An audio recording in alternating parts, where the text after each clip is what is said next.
¿Cuáles son los pasos para convertirte en la plataforma líder a nivel mundial del Camino de Santiago con todo lo que había? Yo me niego a decir que soy el mejor en algo si no puedo demostrar que lo soy. Roberto Fraga.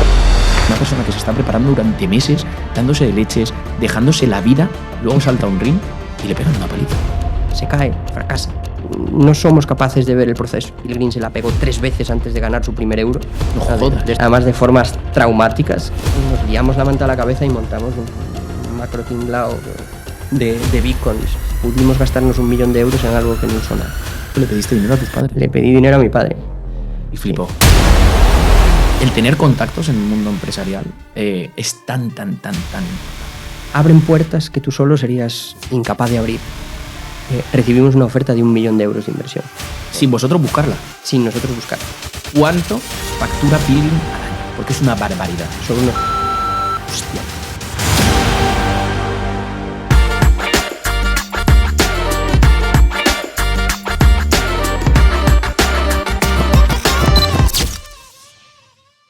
Bienvenidos, bienvenidas a un nuevo episodio en el video podcast de Webpositor y hoy tenemos un pedazo de episodio. Cuando él me contó su historia, él es Roberto Fraga, cuando me contó su historia yo dije, increíble, tienes que venir al podcast, tienes que contarnos esto porque tienes mucho que contar. Yo no quiero ni hablar hoy, quiero que cuentes todo y que la gente pueda aprender de todos estos años que llevas emprendiendo, que llevas con empresas, que llevas con startups.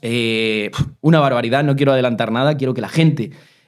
todos los que nos estáis viendo o escuchando disfrutéis de este pedazo de episodio. Roberto Fraga es un emprendedor nato, reconvertido a empresario, con varias empresas que iremos hablando durante todo el episodio, y una de las más conocidas es Pilgrim. Para los que no les suene, Pilgrim es la plataforma líder en la gestión del Camino de Santiago en más de 48 países.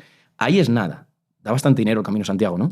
Da mucho dinero, sí. A mí cada vez que me hablan de que el Camino de Santiago es un nicho, le digo, bendito nicho el que genera 200 millones al año, ¿no? Buscadme nichos parecidos que me meto ya. O sea, ya nos estás desvelando que genera 200 millones al año. El Camino de Santiago mueve 200 millones de euros al año, efectivamente. Y vosotros sois la plataforma líder. Nosotros somos los en más de líderes 48 países de ese pastel. Mundial. Correcto. Bueno, y nos vas a contar todo eso y mucho más, ¿no? Mucho más. Pues nada, empezamos directamente y la primera pregunta, antes de que nos cuentes toda tu historia, es ¿a día de hoy qué haces y por qué haces lo que haces? Venga, te cuento. Bueno, pues a día de hoy dirijo Pilgrim, que es como ese proyecto mimado y romántico que todos tenemos, ¿no? Al final, todos los empresarios o emprendedores que tenemos un pool de proyectos, siempre hay una niña mimada, ¿no? Y en este caso Pilgrim es lo que a mí me roba la mayoría de mis esfuerzos, de mi tiempo, de mis noches de insomnio.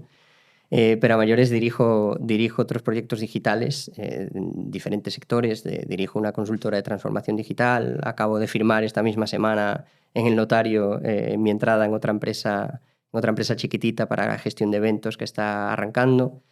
Me dedico a ser un pequeño inversor en el mundo digital y tecnológico. Me gusta invertir y tomar participaciones en pequeñas startups que están muy vinculadas a las nuevas tecnologías y tecnologías disruptivas, que esto es un campo apasionante del que hablaremos todo lo que necesites. Y me encanta la formación. Creo que es como esa pata que me relaja, que me distrae de mi día a día como empresario y gestionando tareas, gestionando equipos, gestionando personas. Me relaja muchísimo la formación y me encanta la formación porque creo que es esa vía vocacional que siempre he tenido.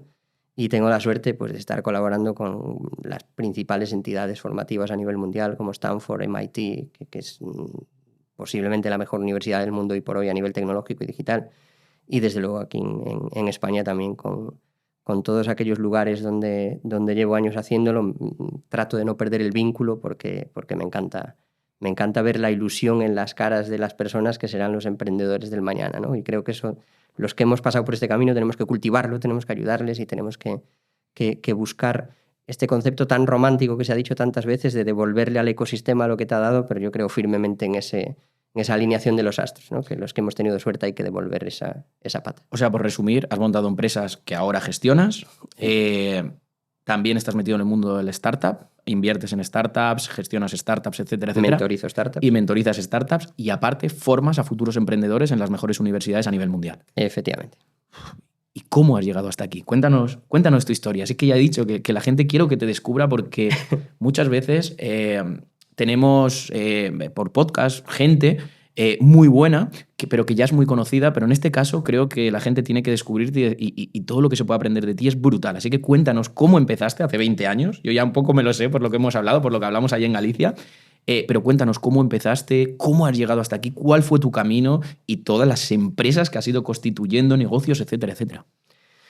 Pues mira, yo antes de empezarte con la historia, yo trato de justificarme un poco en el sentido de que yo vivo en el eterno síndrome del impostor, ¿no? Nunca creo que mi historia sea suficiente como para enseñarle a nadie, lo que yo he hecho. Sin embargo, cuando la gente la conoce o la gente más cercana a mí dice, joder, si es que hay empresarios que hacen mucho más ruido que tú y no han conseguido cosas palpables, ¿no? Hay una frase de un amigo mío que me gusta mucho que dice que no es lo mismo generar ruido que generar valor y que en este caso hay mucha gente que genera valor y muy poco ruido porque como que no nos gusta tanto hablar de lo que hacemos, ¿no?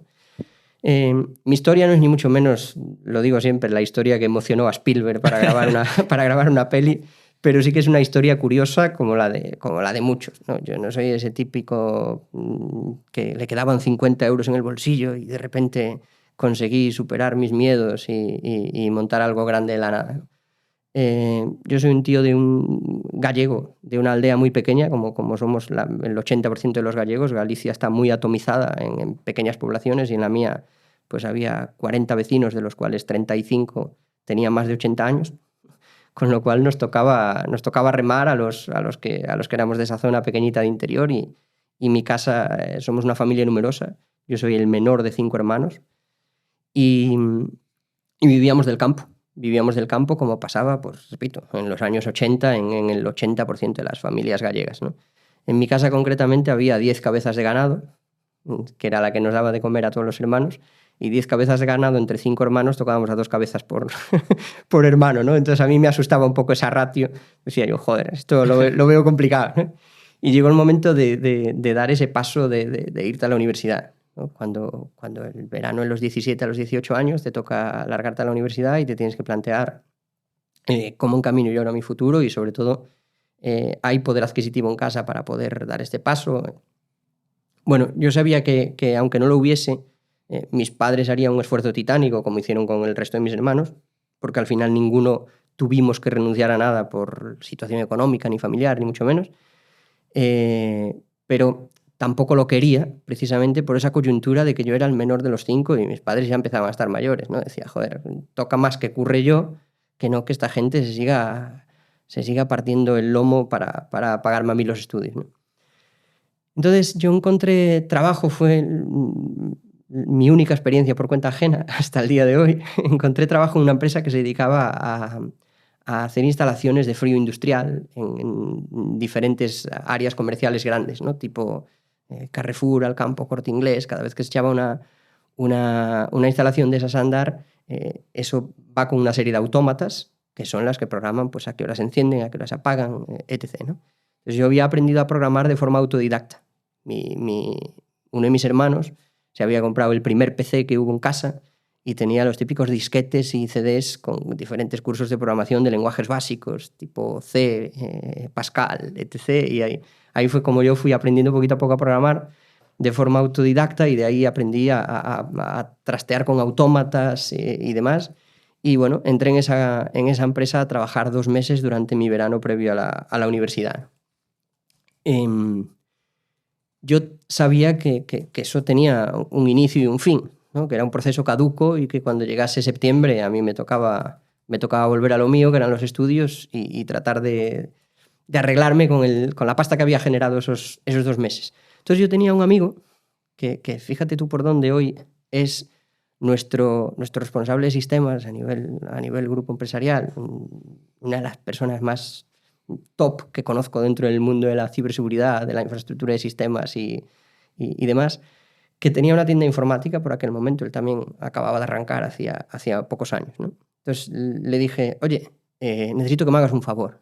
Necesito que durante todo este verano me guardes todas las cajas vacías que vayas generando cada vez que montes un PC clónico, ¿no? Típico PC clónico que la carcasa es de una marca, la placa base es de otra, el disco duro de otra, la gráfica de otra, etc. Entonces, claro, eso yo me di cuenta de que generaba muchísima caja, ¿no? Generaba muchísima caja de cartón que al final tú fíjate el ojo humano, que tonto puede llegar a ser, que entre dos cajas de cartón igual, la que tiene un rótulo nos creemos que hay algo dentro y la que está vacía nos creemos que es una caja de cartón vacía, ¿no? Entonces, cuando terminó el verano yo tenía 282 cajas vacías. Alquilé un pequeño local con una carencia de 2 meses gracias a la intervención de mi padre que me dio por mí para decirle al propietario: oye, yo te garantizo que el chaval te va a pagar y si no te paga ya me hago yo cargo, pero déjale los 2 primeros meses para arrancar, etc. Y compré unas estanterías en el Carrefour de La Coruña y esas estanterías las llené con 282 cajas vacías. De forma que cuando alguien entraba allí creía que había un montonazo de stock, pero allí no había ni vergüenza. Básicamente. El único stock que había allí era como 1.000 euros que yo había, de los 2.000 y poco que había conseguido ahorrar esos 2 meses, no saliendo de casa, guardándome toda la pasta, etc. Es decir, yo no empecé sin un duro y tampoco tenía un duro cuando terminaron esos 2 meses, pero tenía 2.000 euros, de los cuales la mitad los había destinado a stock real, pero de pequeñas cosas que me pudiese permitir empezar a generar un flujo de recurrencia de compra y venta, ¿no? Y lo que había cerrado, mi estrategia de negocio pasaba por atar muy bien a un proveedor, un mayorista de material informático que había en un polígono cercano a menos de 3 kilómetros, que cuando un cliente me comprase algo por la mañana, él me lo tendría por la tarde, y cuando me lo comprase por la tarde, me lo tendría a la mañana siguiente, ¿no? Entonces, ahí empecé a hacer el ciclo y, bueno, pasados unos meses estaba ya facturando unos 16, 20, 25, 30 1.000 euros al mes aproximadamente, y pude ya meter a la primera persona en el equipo, ¿no? Ese fue un poco el arranque, y hubo una suerte muy grande que era la coyuntura del momento. En el año 2003 no existía YouTube, la gente no tenía acceso a foros como tenemos hoy en día, no existían tutoriales de todo, ¿no? Entonces, era un momento importante para ese tipo de negocio, que es una de las cosas que yo siempre defiendo, que para un negocio tiene que ser el momento, es uno de los indicadores principales, ¿no? Este era un momento importante porque cuando hoy alguien quiere reinstalar unos drivers o descargarse un software o configurar cualquier herramienta, con un tutorial lo salvamos en 5 minutos. Por aquel momento la gente de a pie de calle no tenía esas herramientas. Entonces nosotros nos centramos en primer lugar en la pata hardware, luego en la pata software, que fue otro cambio importante que nos ayudó a crecer mucho. ¿Por qué? Porque ni Dios piensa en las micropymes en este país. En este país se piensa en la pyme grande, y pyme grande hay 25, 35 si nos vamos al indicador del IBEX, pero grandes pymes y grandes corporaciones en este país hay muy contadas, ¿no? España es un país de pymes y de micropymes y nadie piensa en ellas. Nosotros, cuando arrancamos la pata software, arrancamos precisamente pensando en esa gente que hay software en el mercado para ellos, pero vale 200 pavos al mes. No me lo puedo permitir, ¿no? Y no me lo puedo permitir, una, por dinero, y otra, porque luego cuando me lo implementan, el 80% de las funcionalidades a mí me sobran, porque no las quiero. Yo si quiero un CRM que me haga un ABC. Si quiero un ERP para mi negocio, quiero un ERP que me ayude a facturar, a contabilizar y 4 cosas más, ¿no? Y ahora, en el caso de los hoteles, por ejemplo, que es un mundo donde nosotros crecemos mucho gracias a Pilgrim, si quiero un PMS, que es un Property Management System, un software de gestión hotelera, lo mismo, quiero 4 cosas: gestionar las habitaciones, facturarla al cliente, contabilizarla a un intermediario en caso de haberlo, o saber de qué canal me ha venido la venta, y poco más. O sea, quiero 4 cosas, ¿no? Entonces, crecimos también en el modelo software un montón, haciendo software ad hoc, de forma rápida, ágil. Esto de las metodologías ágiles, yo ya las implementaba hace 20 años. No tuvieron que nacer ahora para saber que, joder, si tú te levantas con toda la calma del mundo por la mañana, te duchas, te vistes, te peinas, desayunas tranquilo, te cepillas los dientes, coges el coche, incluso si tienes perro antes paseas al perro y te vienes al curro, ¿no? Pero si te has quedado dormido y te suena la alarma 5 minutos antes de la hora a la que tienes que entrar, pues posiblemente ni te duches, te vistes, coges el coche y vienes aquí. En ambos casos has llegado a currar igual. Lo que pasa es que un proceso es más largo, otro proceso es más corto. Pues nosotros siempre íbamos al proceso corto. Es decir, aquí no hace falta la parafernalia de vestir un software, sino que hace falta que funcione, que es lo que el cliente pide y quiere que funcione cuanto antes, ¿no? Entonces, esa pata también nos ha ayudado mucho a crecer. Luego hubo 3 patas que nos ayudaron mucho en ese instante, porque nadie las tocaba, ¿no? Una era la propia infraestructura de sistemas. En aquel momento, claro, vuelvo a lo mismo, parece que fue antes de ayer, pero hace ya 20 años. ¿No? En aquel momento las empresas no sabían lo que era trabajar en red. Es curioso, pero en el año 2003 muy pocas empresas, solo las que estaban muy profesionalizadas, trabajaban en red. Entonces, de repente a ti te fallaba un PC y ese tío estaba sin currar toda la mañana. Porque entre que arreglabas el PC, se lo sustituías, el tío recuperaba lo que tenía. Es que lo tengo todo en local, no puedo seguir currando. Entonces empezamos a montar un sistema que era el renting de equipos más soporte, ¿no? Es decir, a ti te falla el equipo de un tío, tú tranquilo, en 30 minutos tienes ese equipo cambiado por un equipo nuevo y en otros 15, 20 minutos tienes a ese tío conectado a la red con todas sus unidades de red mapeadas y trabajando contra el servidor, ¿no? Entonces, ya está. De repente conseguíamos que decenas primero y luego centenas de empresas pagaran un fee mensual por tener un renting de equipos más soporte, ¿no? Algo que nunca se había hecho en aquella contorna. Luego nos fuimos a la ciberseguridad. La ciberseguridad éramos un poco hijoputas, porque la gente no sabía eso de que podía ser un ataque, de que podía ser que me voy a quedar yo sin poder currar toda una mañana por problemas de ataques de DOS o porque alguien me tumbe la red. Entonces, cuando eran reticentes, llegábamos a la oficina y lo primero que hacíamos era atacarlos nosotros para enseñarles, ¿ves? ¿Cómo puedes estar toda una mañana sin currar? Y al conseguir que esa gente estuviera toda una mañana sin currar, decía, bueno, pues tienes razón, igual hay que implementar medidas, ¿no? Y luego ya la última, que fue la que nos ayudó mucho a crecer también, aunque era una estrategia un poco piratilla, es que montamos un servidor torrent con descargas seleccionadas, donde la gente pagaba 25 euros al mes por estar ahí. Y esto era un poco el modelo, yo lo comparo con el modelo de las vajillas estas que han proliferado, ¿no? Que el mayorista que fabrica o el fabricante que fabrica para Zara Home, para H&M, etc., está en Portugal y tú puedes irte allí y comprar la misma vajilla que te compras en la tienda de Zara por 50 pavos el plato. Aquí te puedes comprar a €1 el kilo de platos. Pero tienes que ir allí y perder todo un día en seleccionar los platos, a ver cuál no tiene tara, cuál no está estallado y no sé qué, y para juntar 6 la pasas canutas, ¿no?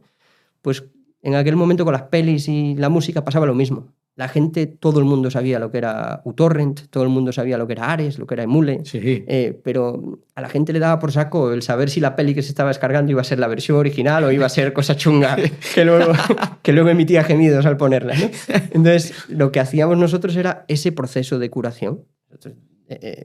Y cobrabais 25 euros. Y cobrábamos 25 pavos porque tú al mes estabas conectado a un servidor de torrent donde todo tenía la calidad máxima para aquel momento y tenías un portfolio de pelis y de música cojonudo, ¿no? Esto salió muy bien. O sea, a mí me salió muy bien toda esa jugada de las cajas vacías en estanterías de Carrefour y conseguí vender apenas un año después por más de 6 cifras que yo no las había visto nunca en mi vida. ¿Cuántos años después? Poco más de un año después. O sea, te hablo de apenas... 2004. Si empezaste en 2003, exacto. En 2004 lo vendes por 6 cifras y empezaste con 2.000 euros. Empecé con 2.000 pavos y unas cajas vacías. Y 282 cajas vacías. Exacto. Pero yo creo que acabas de dar una masterclass de lo que es empezar un negocio con el mínimo viable de dinero, hacerle, entre comillas, un marketing que te ha sido efectivo, que en tu caso son las cajas, e ir cubriendo necesidades donde nadie las estaba cubriendo. Necesidades reales. Has hablado yo lo diré, del hardware, has hablado del software para micropymes y sobre todo creo que has dado una clave, que creo que es la primera vez que la dan y es que lo que has dicho de cada negocio tiene su momento. Desde luego. Y ese era su momento. Y tú lo explotaste. Este era el momento y para mí es el gran ejemplo, ¿no? De que cuando la gente se busca peros, al final yo siempre digo que una idea sin ejecutar es una alucinación, ¿no? Y el mundo está lleno de alucinaciones. Es que yo tengo la puta idea del siglo, es que no hace falta la idea del siglo. Lo que hace falta es que busques una necesidad y la cubras y que sea el momento de cubrir esa necesidad. Esa necesidad hoy no podría existir, porque primero, ya no existe de base, la gente ya no necesita que alguien le solucione problemas microinformáticos ni de infraestructuras, porque está democratizado, ¿no? Y otra porque al estar democratizado ya no sería monetizable. Esto ya no sería un negocio. Un negocio tiene que cumplir esa premisa, como mínimo, de que cubres una necesidad y luego de que sea el momento de ejecutar, ¿no? Entonces, para mí ahí fueron las dos claves principales. El detectar muy bien esa necesidad en el consumidor final, detectar muy bien esa necesidad en la pequeña empresa, que en España, repito, estamos plagados de ellas, y si nos vamos a Galicia, ni te cuento, Galicia yo creo que, esta cifra me la voy a inventar, pero creo que tenemos la tasa más grande de autónomos y pequeñas empresas, o sea, microempresas de 2, 3, 4 trabajadores. Estoy convencido de que en Galicia tenemos que estar a la cabeza dentro de España, ¿no? Entonces, claro, yo me centré mucho en ese momento en cubrir ese gap. Y cuando cubres un gap es bastante complicado que la pieza no termine encajando. Y no hace falta ni grandes inversiones, ni grandes estrategias, ni grandes tácticas, ¿no? Simplemente hace falta eso, ser rápido, ser ágil y detectar cómo y cuándo cubrir esa necesidad. Y me gusta, para mí la palabra clave de lo que llevamos de podcast es el momento. Porque mucha gente dice, si quieres emprender, búscate una necesidad a la que cubrir y ponte a ello. Pero tú has dicho, ojo, que sea el momento de ello. Y eso me parece una clave brutal que podemos añadir a lo que otras personas han pasado por el podcast. Creo que vamos a añadirle esto.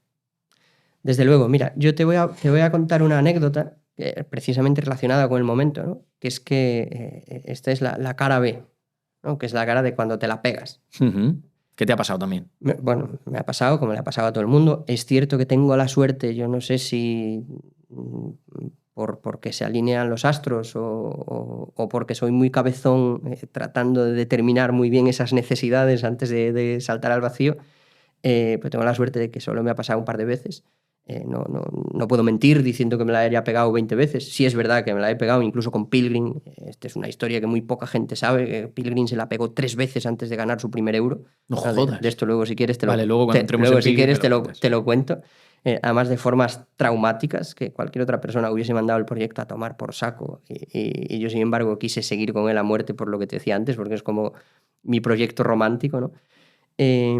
Pero en base a esto de detectar el momento, hubo una vez en la que tratamos de definir un proyecto pensado en grandes superficies, en hoteles y demás, centrado en el marketing de proximidad, ¿no? Cuando por aquel entonces empezaron a surgir los beacons y esas notificaciones push en el momento adecuado, en el punto adecuado y demás.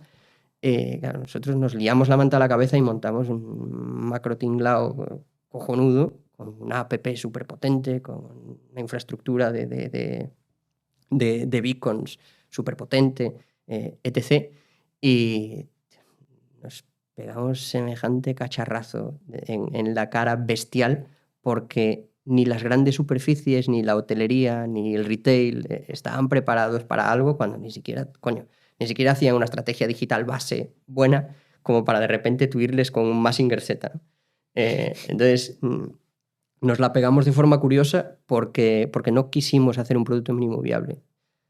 Ahí fue donde erramos principalmente, ¿no? Coño, haz algo básico, pruébalo y mira si tiene sentido y si tiene penetración y luego lo haces crecer. Fuisteis a tope. Nosotros fuimos a full, metimos, además estábamos 3 empresas involucradas, metimos a las 3 empresas toda nuestra gasolina en crear ese macro proyecto, y de repente nos dimos cuenta coño, pero si no hay mercado para esto, que la gente no lo quiere de momento, ¿no? Hoy en día hay 20 empresas grandes que ofrecen soluciones como esa. La nuestra nació hace 10 años y no tuvo ni siquiera un 10% de penetración en el mercado, y hoy en día, pues por ese indicador clave que es el momento, que las empresas están más maduras, la transformación digital está mucho más en auge, la gente ya empieza a entender la diferencia entre transformación digital y digitalización, que este es uno de mis grandes objetivos en la vida. ¿Cuál es la diferencia entre transformación digital y digitalización? Mira, la digitalización no deja de ser un proceso que convierte acciones analógicas en digitales, ¿no? Es decir, tú cuando antes hacías una factura a mano y ahora la haces con un ERP, acabas de digitalizar el proceso de facturar, ¿no? Es tan básico como eso, ¿vale? O cuando antes escuchabas un vinilo y ahora escuchas música en tu Apple Music, eso es digitalización, ¿no? La transformación digital es un proceso que implica muchísimas patas, implica cultura de empresa, implica la transformación de las organizaciones a nivel adoctrinamiento, a nivel democratizar el acceso a la información. Es decir, aquí la información ya no está en manos de 4, sino que la información está en manos de todo el mundo. Implica la forma en la que organizas a tus equipos, la forma en la que les das autonomía, la forma en la que les permites fallar, que esto es algo que está mega castigado en la cultura latina, ¿no? Yo siempre digo que hay que ir 3 o 4 veces al año a Estados Unidos para entender el para qué, porque el cómo somos los putos amos aquí en España, haciendo las cosas. Sabemos hacer el cómo, lo sabemos hacer. A ti te dicen mañana, Luis, tienes que hacer una estrategia para que haga esto, esto y esto a nivel SEO. Y tú el cómo lo tienes mega claro. Ahora, el para qué, hay veces que necesitamos ir allí a entender con estos cabrones de los yanquis que todo lo afinan, saben el para qué, ¿no? Pues, aquí es un poco lo mismo. El que la gente entienda el para qué hace lo que hace todos los días, desde que entra a una oficina a las 8:30 de la mañana hasta que se va a las 6 de la tarde, es mega importante para que luego vengan los resultados, ¿no? Entonces, para mí es un principio fundamental el que las empresas empiecen a entender la diferencia entre transformación digital y digitalización, porque esto ya no va solo de marketing digital o de tecnología. Esas cosas son vehículos o medios para conseguir un fin. Pero si al final tu equipo no está alineado, tu visión de empresa no está alineada, tus objetivos no están claros, el resto es agua de borrascas, ¿no? De hecho, posiblemente vayas a infrautilizar esas tecnologías y esas herramientas de marketing porque no vas a conseguir resultados. ¿Vale? Entonces, para mí ahí radica un poco la diferencia entre transformación y digitalización. Me quedo con el para qué, que creo que se ha hablado poco, y me ha gustado mucho la parte que has dicho de que fallar está muy castigado. Háblame un poco más de eso. Aquí en la cultura latina has hablado. Muchísimo. Tú fíjate que seguramente si la gente escucha podcasts o ve entrevistas, muchísimos emprendedores o muchísima gente que como yo trabaja con aceleradoras de Estados Unidos o trabaja con startups de fuera, se da cuenta de que allí incluso está premiado el fracasar, porque se supone que alguien que se la ha pegado tiene una lección aprendida que alguien que nunca se la ha pegado le queda por aprender, ¿no? Veía un día un podcast, no recuerdo quién era el entrevistado, pero que decía algo así como que hay dos tipos de motoristas, el que se la ha pegado, el que se la va a pegar, ¿no? Y aquí pasa un poco lo mismo. O sea, hay el emprendedor que ya se la ha pegado, con lo cual lleva un bagaje y un aprendizaje importantísimo, y hay el que en algún momento se la va a pegar, porque ninguno estamos libres de pegárnosla, por muy listos que nos consideremos o por mucho expertise que tengamos, ¿no? Allí se valora mucho el aprendizaje que da el error, ¿no? El error da un aprendizaje enorme, ¿no? Se dice que cualquier hipótesis invalida mil futuros, ¿no? ¿Qué hubiera pasado si yo hubiera hecho esto? O sea, ¿qué hubiera pasado? Nunca lo vas a saber. Lo que pasa es que has hecho esto, has tomado una decisión, buena o mala la has tomado, y en este caso te ha tocado perder, ¿no? O palmar el proyecto. Bueno, pues seguramente la próxima vez lo hagas diferente, ¿no? Con lo cual ya estás descartando dentro de tus escenarios de opciones, estás descartando algunas que ya conoces de antemano, ¿no? Y eso es un punto muy importante. Sin embargo, aquí es como que se nos señala, ¿no? Aquí un emprendedor cuando monta algo no teme fracasar, teme que se le vea fracasar.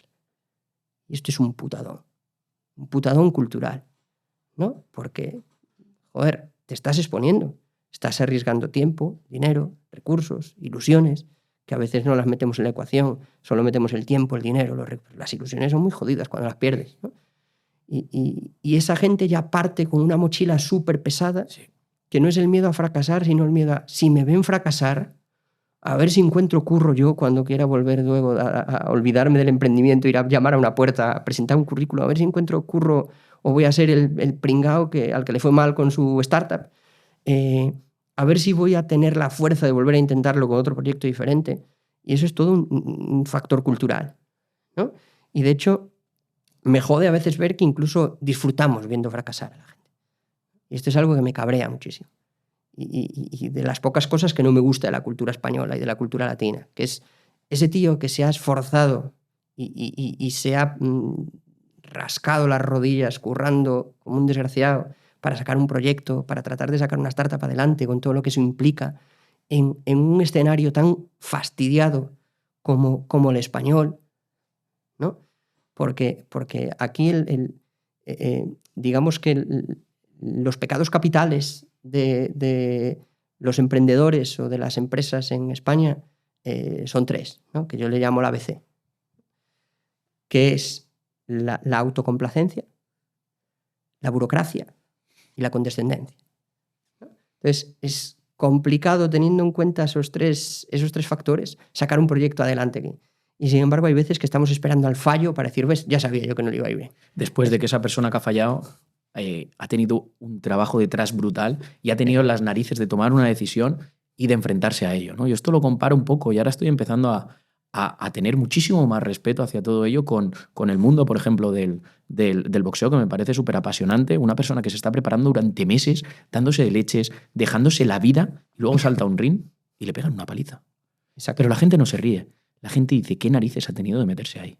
Desde luego. Yo creo que podríamos aprender eso y llevárnoslo al mundo de los emprendedores y de la gente que intenta crear algo, intenta hacer algo. Es decir, no hay que reírse, sino qué narices ha tenido de hacerlo, aunque haya fallado.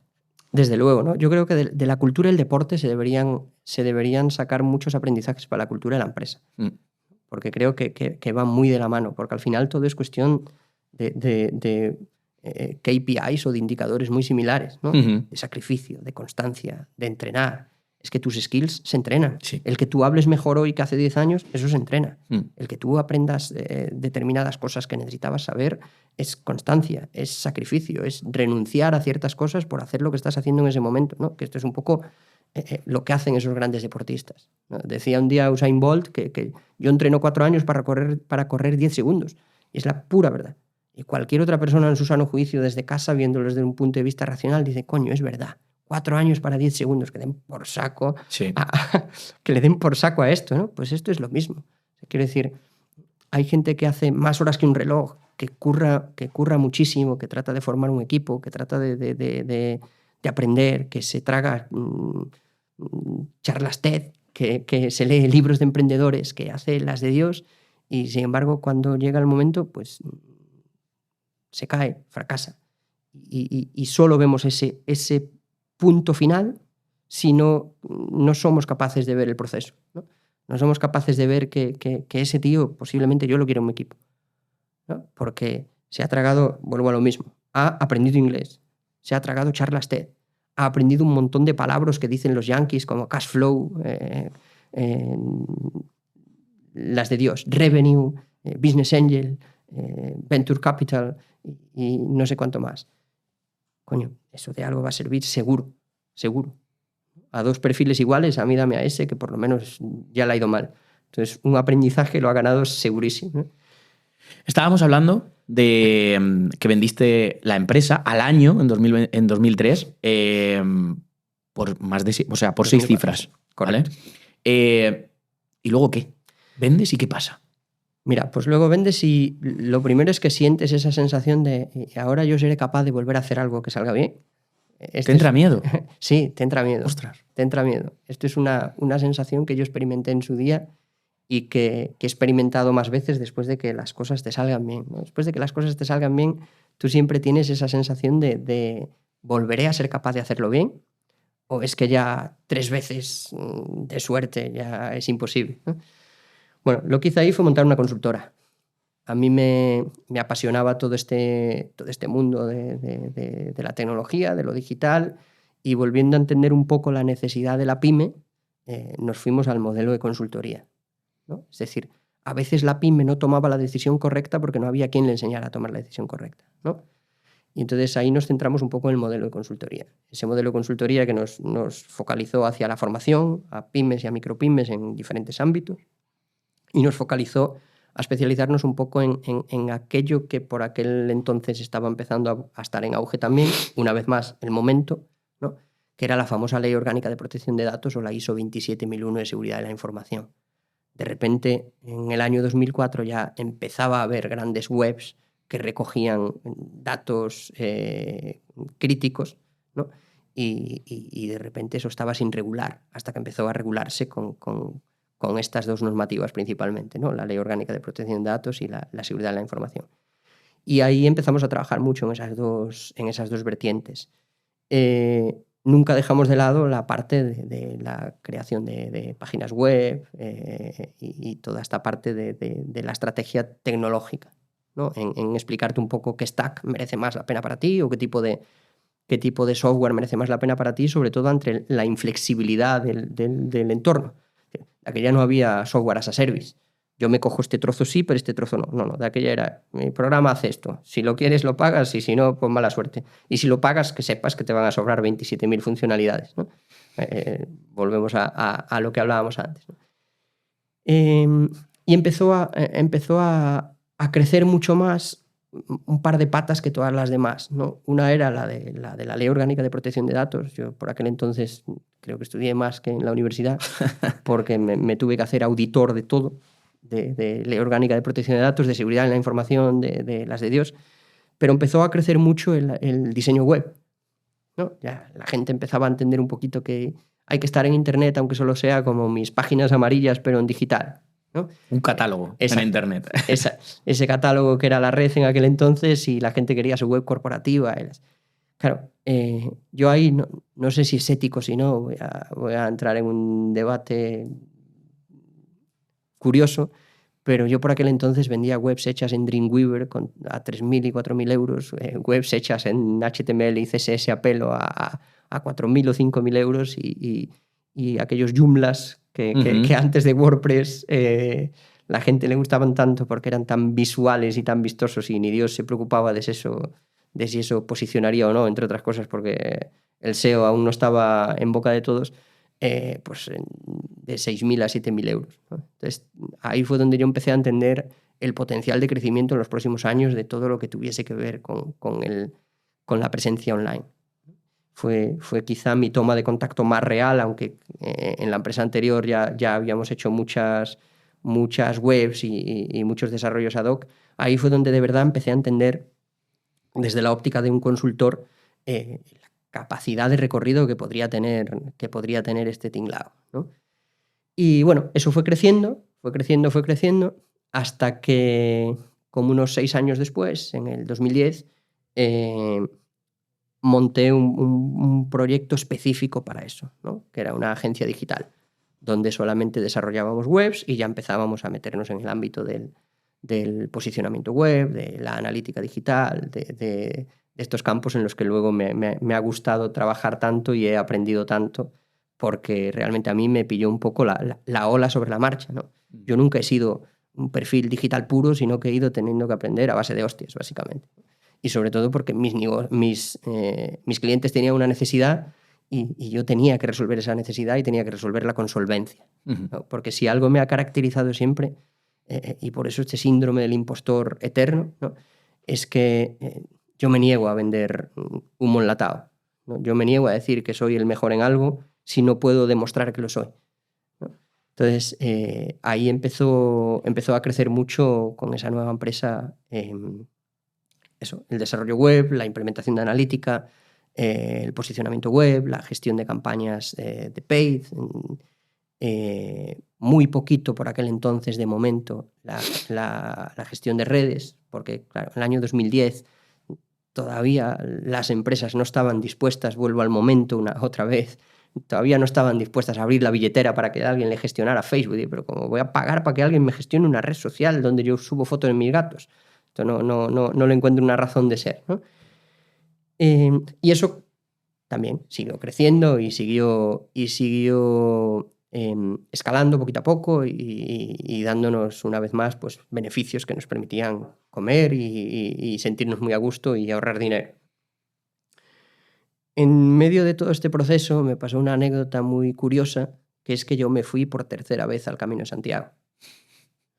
Aquí es donde se germina lo que hoy en día es Pilgrim.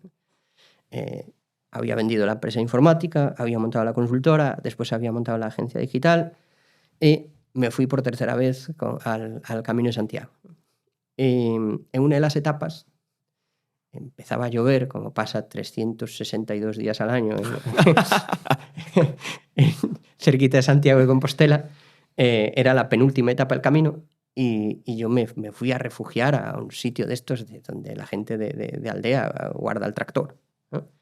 Y nada más meterme allí debajo, yo estaba así de frente a la lluvia, mirando la lluvia, de espaldas al sitio este, y salió un perro de detrás y me pegó una trabada en la pierna, ¿no? Me mordió la pierna, literal. Ostras. Pero además una trabada curiosa. Me dejó todo marcado, la pierna empezó a ponerse negra. Mi colega, el que estaba conmigo, me dice: joder, esto tiene muy mala pinta, tío. Sangre a chorreones, claro, un perro que vete tú a saber si en su vida había visto una vacuna, posiblemente no, ya te lo digo. Llamamos a la ambulancia y Y yo le trataba de explicar a la ambulancia dónde estaba. Sí, joder, tienes que pasar una casa pintada de blanco y luego giras a la izquierda. Y claro, estamos hablando de Camino de Santiago, que no es carretera general, que al menos ahí tienes una serie de indicaciones. Aquí, nada. Claro, el tío tardó como 40 minutos en llegar a donde yo estaba, una distancia de menos de 5 kilómetros. ¿No? Que al final es... Yo salgo del pueblo más cercano, que estaba a 5 kilómetros donde tú estás, y lo único que tengo es que callejear un poco para llegar al punto más cercano que sea pista asfaltada, ¿no? Porque no me puedo meter al camino tan estrecho por donde van los peregrinos caminando. Ahí surgió en mi cabeza ya con más fuerza, aunque ya venía yo con un rintintín poquito a poco dándole vueltas, surgió en mi cabeza con más fuerza la idea de vincular la tecnología y el camino, que eran como dos de mis enfermedades, ¿no? Yo cada vez que iba al camino necesitaba volver otra vez. Y si lo había hecho a pie necesitaba hacerlo en bici, si lo había hecho en bici necesitaba hacerlo a caballo, y si lo había hecho a caballo necesitaba hacerlo en kayak, y me tenía enganchadísimo el camino. Entonces empecé a darle vueltas a ver cómo podía hacer con eso que yo tenía en la cabeza para trasladarlo a algo que fuese monetizable y que fuese una idea de negocio rentable, ¿no? Y ahí fue donde me la pegué 3 veces, que es lo que muy poca gente conoce de la historia de Pilgrim, ¿no? La primera idea de Pilgrim en mi cabeza fue una red social del peregrino. Yo entendía que algo que recoge a 300 y pico mil personas al año, que son las que se conocen, es decir, la oficina de la catedral maneja a la gente que al llegar a Santiago recoge el papelito de haber hecho el camino, que se llama la Compostela, ¿no? Esos son los datos oficiales que hay. Sin embargo, los datos de turismo de España y los datos de turismo de Galicia nos pueden hablar de más de 500.000 por año. Yo para mí entendía que era una masa crítica suficiente como para hacer una red social temática y monetizarla en base a algo que nosotros ya sabíamos hacer, que era lo digital, ¿no? Anunciantes y demás.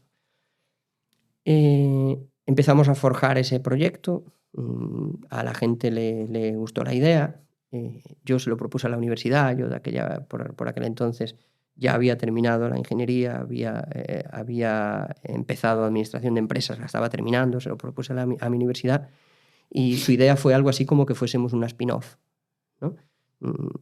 No había una idea clara, pero yo creo que en su ideario estaba como que fuéramos una spin-off. Me dejaron montar un equipo de investigación, el Centro de Investigación Tecnológica, y yo ahí monté un equipo de 16 personas para documentar todas las rutas del camino, todos los puntos de interés, medir las distancias a pedal, porque lo que no quería hacer... Todo eso no estaba hecho de aquel entonces. No estaba hecho. ¿Había datos del camino? Sí, muchísimos. ¿Había guías del camino? Sí, muchas. Lo que pasa es que unas se copiaban a otras, entonces los errores se arrastraban, ¿no? Entonces yo quería tener mis propias métricas, mi propio kilometraje, mis propios puntos de interés y las de Dios, para todo eso meterlo como si fuera el contenido de valor, ¿no? Ese contenido de valor más orientado a, por un lado, experiencia de usuario y por otro lado también a posicionar, ¿no? Vamos a nutrir de contenido esto, que no sea una simple red, porque si no, la estrategia nos la jugaremos entera a branding y a awareness, y eso tela. Entonces vamos a jugar un poco al posicionamiento orgánico. Bueno, pues yo empecé a hablar, no voy a decir el nombre por respeto, aunque lo diría encantado, empecé a hablar con un periódico que tenía un blog destinado al Camino de Santiago con muchísima frecuencia de lectores, ¿no? Y les gustó mucho la idea y quisieron saber más y empezamos a hablar y empezamos a comentar esta idea. Así durante un par de meses o 3, y de repente este hombre, el que era mi interlocutor del periódico, dejó de contestar mis llamadas y contestar mis emails. Todo esto era el mes de marzo aproximadamente. No volví a saber nada de él. Yo estaba medio encabronado, decía, pues a este lo habrán echado del periódico, vete tú a saber lo que pasa, ¿no? 6 meses después el periódico lanza la red social del peregrino. Hostia. Es decir, me fulminaron la idea, me fulminaron hasta la estructura de la idea. Lo que hicieron fue algo así como ingeniería inversa para ver lo que nosotros habíamos montado y por dónde íbamos y demás. Y bueno, quedó ahí. Dije, pues hay que volver a arrancar. Esto ya no va a funcionar porque es imposible salir con 2 plataformas similares a la vez. No tiene sentido, ¿no? Nos fuimos a la segunda vía. La segunda vía, dije yo, bueno, ¿cómo podemos reconducir esto y pivotar, ¿no? Esto que que se dice tanto en Lean Startup, en las metodologías estas americanas de pivotar o iterar, en este caso más que un pivote, porque un pivote es un cambio pequeño. Una iteración es antes iba hacia ahí, ahora voy para allá. Pues tuvimos que iterar completamente y pasamos a querer ser el modelo de marketplace de la gente que vendía viajes al camino. Es decir, ¿nosotros en qué somos buenos? En tecnología y en marketing. Hagamos el marketplace y que las agencias tipo Corte Inglés, Carrefour, Eroski, Halcón, todas estas agencias que venden viajes al camino, que pongan aquí su producto. Segunda hostia en la cabeza. Nos encontramos con la yo lo bautizo como el minifundismo del gallego, ¿no? Que es cómo voy a poner yo mis servicios al lado de este otro, si es mi competencia, ¿no? Entonces, habiendo hecho todo eso, nos la volvimos a pegar.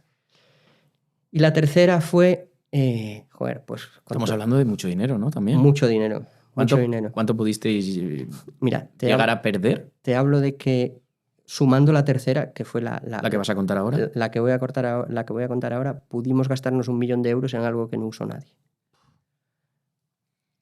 1 millón de pavos.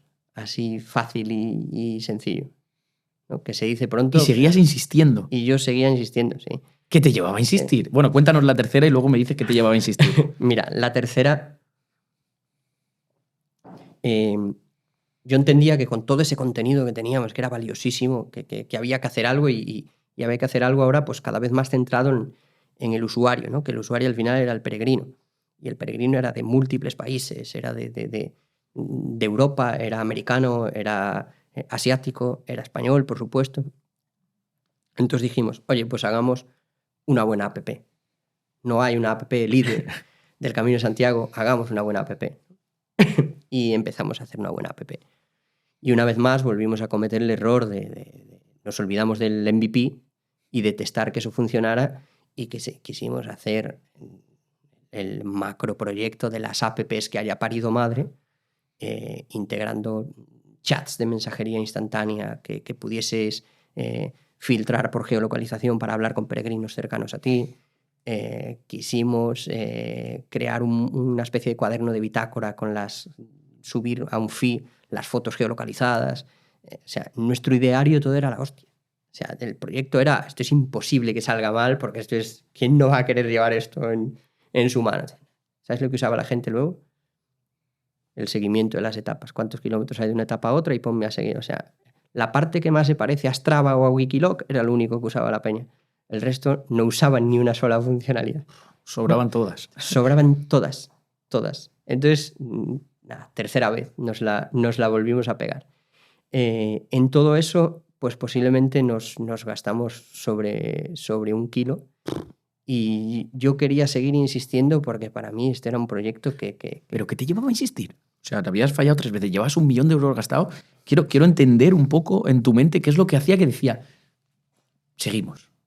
Me cuesta decírtelo. Yo creo que era simplemente lo describía al principio, ¿no? Yo creo que todos tenemos una niña bonita, un proyecto romántico, y para mí este era el proyecto romántico. En este no puedo fallar. Me da igual fallar en todos los demás, pero en este no puedo fallar. Yo no puedo dejar que un proyecto me venza cuando yo he puesto tanta ilusión en este proyecto, que esto es... Claro, yo ahora a un emprendedor le doy el consejo contrario. Es decir, hay que saber cuándo parar. Pero yo en ese momento no supe cuándo parar, o sí, vete tú a saber. Igual no era el momento de parar y yo supe que no era el momento. No lo sé. Yo simplemente sabía que, joder, el camino era un producto en auge. Yo digo producto porque hay mucha gente que esto del camino le cuesta asimilar que es un producto turístico por aquello de las connotaciones espirituales y religiosas que tiene, que yo las respeto absolutamente todas, desde luego, pero no deja de ser un producto turístico. Y no lo digo yo, lo dice el diccionario, ¿no? Sí, de hecho ahora hay una ola de mensajes del turigrino, ¿no? Sí. Es como esa pelea que tú tienes, que luego hablaremos de eso. Exacto. Pero yo entendía que un producto que mueve más de 200 millones al año y en el que no había alguien que fuese el líder, joder, que había un hueco ahí para el líder, ¿no? Y yo no quería quedarme fuera de eso. De hecho, cuando palmamos toda esta pasta, yo por primera vez desde los 17 años y cuando empezó el tinglado de las cajas vacías, tuve que ir junto a mi padre y decirle, papá, necesito que me prestes pasta, porque me he descapitalizado por completo y yo gano dinero mes a mes pero no me llega para todo lo que estoy quemando aquí en pagar programadores, en pagar diseñadores gráficos. O sea, después de todo lo que habías hecho, le pediste dinero a tus padres. Le pedí dinero a mi padre, a un tío que lo que tenía ahorrado se lo había hecho con 10 cabezas de ganado. O sea, yo se le fui a pedir dinero a mi padre por primera vez desde los 17 años. Y flipó. No flipó porque mi padre es la típica persona que yo tendré 50 años y me seguirá preguntando, hijo, ¿todo te va bien? ¿Necesitas algo? ¿Necesitas pasta? Pero porque yo creo que es ese padre de familia con 5 hijos que si tuviera que volver a deslomarse por los 5 lo haría, segurísimo, tanto él como mi madre. Y no flipó, pero sí me dijo, oye, razona un poco cuando sea el momento de parar. Él fue el primero en darme el consejo de, coño, vete pensando que igual en algún momento hay que parar y si algo no sale bien, no pasa nada. ¿Cuánto dinero le pediste? No fue mucho. Por aquel entonces creo que fueron 6.000 euros, 7.000 euros más o menos. No fue una barbaridad. Al lado del millón de euros, poco. Exacto. No, para nada. Sí, yo era más para tener un poco de circulante para mí en ese momento, más que porque necesitase más dinero para invertir ahí, ¿no? De hecho, lo que yo no quería hacer era tocar la partida que yo tenía apartada para pagar todos los salarios. Es decir, mi necesidad financiera en ese momento iba más por mi propio circulante que porque no tuviese todavía un remanente para aguantar 2-3 meses pagando toda esta fiesta. Por aquel entonces, ¿cuánta gente erais en todas tus empresas? Por aquel entonces éramos unos 25, 26 personas, más o menos. Sí. Éramos unas 26 personas. O sea, mucha gente, muchas nóminas que pagar. Ya muchas nóminas, sí. Ya había muchas nóminas, sí. No tantas como ahora, que luego hablaremos, pero sí. ¿Y qué pasó? Bueno, lo que pasó fue que a la cuarta sí que fue la buena y la cuarta fue la deconstrucción total de lo que habíamos hecho las 3 anteriores. Y ahí nos planteamos hacer un marketplace, pero en lugar de un marketplace para agencias, tratar de ser la plataforma que integrase a todo el tejido empresarial vinculado al Camino de Santiago, ¿no? En el Camino de Santiago hay un montón de pequeños autónomos que trabajan todos los días fenomenalmente bien en todos los puntos de España, Francia, Portugal, pues llevándole las mochilas al peregrino, recogiendo al peregrino en los hoteles o en los aeropuertos, alquilando bicicletas, reparando bicicletas porque tienen talleres de bicis, dando de comer al peregrino porque tienen restaurantes y, por supuesto, alojando al peregrino porque tienen, pues eso, una pensión, un albergue, una casa rural, un pazo, un hotel boutique, las de Dios, ¿no? Entonces, al final ahí había un pool de proveedores que estaban como muy atomizados y volvimos a detectar una necesidad, ¿no? La que no detectamos antes, habíamos detectado qué era el momento y qué era el negocio, pero no habíamos detectado la necesidad real, ¿no? Que ahí fue donde la cagamos en este caso y por eso nos la pegamos esas 3 veces. La necesidad real era que todos estos por sí solos no eran capaces de conseguir resultados. Es decir, un pequeño hotel, todavía pasa hoy mucho, no es capaz de tener presencia digital correcta, como para no depender de una macroota como pueda ser Booking, ¿no? Entonces, claro, lo tenía muy difícil. Un pequeño restaurante no tenía presencia online correcta. Al final, su sobrino le había montado un perfil en Instagram y un perfil en Facebook, alguien de Páginas Amarillas o de cualquier sitio le ha vendido una web, pero no estaba consiguiendo resultados, ¿no? Y sobre todo, no estaba llegando al cliente potencial al que hay que llegar, que es ese coreano que viene a hacer el camino, colombiano que viene a hacer el camino, mexicano que viene a hacer el camino, etc. Entonces, ahí fue donde nosotros dijimos, coño, ya está. Esta es. Otra vez a la micropyme. Esta es. Con tus orígenes. Exacto. Esta es. Todo este tinglao de gente que necesita que alguien le ayude a tener un flujo recurrente de ingresos porque nosotros sí somos capaces de llegar al cliente final y al cliente potencial porque tenemos la tecnología, tenemos las herramientas de marketing, tenemos el expertise, el know-how, etc., seamos nosotros ese interlocutor, ¿no? Y ahí nació lo que hoy en día es Pilgrim, esa plataforma que permite planificar ad hoc cualquier viaje al camino en cualquiera de sus rutas, de cualquiera de las formas, pero luego de habernos currado cientos de miles de kilómetros a pata, en bici, a caballo, en kayak, de documentarlo todo, de un proceso enorme de adoctrinar, ¿no? Porque aquí vuelve otro otro escenario complejo, ¿no? Que yo veo muchos días muchas startups que tienen modelos de negocio buenísimos, buenísimos, porque en esencia el modelo es buenísimo. Pero cuando tú ves quiénes son los stakeholders o los players con los que hay que jugar para sacar ese proyecto adelante, digo, prepárate, chaval, remángate, porque lo que te queda aquí por cortar vas a flipar, ¿no? Porque tú piensas todo el trabajo de adoctrinar y de tratar de ilustrar y de abrir los ojos a pequeños propietarios de albergues, de hostales, de pensiones, etc., de que tienen que estar en una plataforma digital, ¿no? Eso ya es el primer paso. Y ya, si ya están en una, que es uno de los principales players del mercado al que no le gana ni Dios, el cómo se van a venir contigo o por qué se tienen que venir contigo. ¿Cómo conseguiste que se fueran contigo? Bueno, primero, agresividad. Por un ejemplo. Este player del que hablamos, por no mencionarlo, Ya lo has mencionado antes. ya lo he ¿no? mencionado antes, pero estamos hablando de que sus fees van entre un 18, un 21, un 22%, ¿no? Pues nosotros nos hemos bajado los pantalones y hemos apretado los fees a un 10, un 12. Ese es el primero de los motivos, ¿no? Y luego yo creo que hay una parte importante que es la calidad de tu usuario. Esto es como cuando hablamos de leads incentivados o de leads de calidad, ¿no? Aquí hay una pata importante que es la calidad de tu usuario. Y la calidad de tu usuario, cuando viene segmentado porque de verdad es un cliente que quiere un estándar de servicio uniforme durante muchas etapas y demás, pues posiblemente ese cliente sea un cliente más agradecido, al que una vez lo tienes dentro de tu hotel, serás capaz de hacer un cross-selling, un upselling mucho más fácil que a un cliente que ha entrado por precio, etc., ¿no? Entonces, ahí hay un indicador muy interesante que yo siempre digo, y es que hemos conseguido que ciertos establecimientos nos den a nosotros el 75% de su ocupación, cuando antes el 90% de su ocupación se la daban a grandes OTAs como estas, ¿no? O sea, se le puede ganar a esos grandes que muchas veces decimos, ¡buah! Esto está ocupado por los grandes y yo no puedo entrar. Un claro ejemplo es el tuyo. Se le puede agresividad, bajar tu fee y aparte tener una calidad de usuario bestial.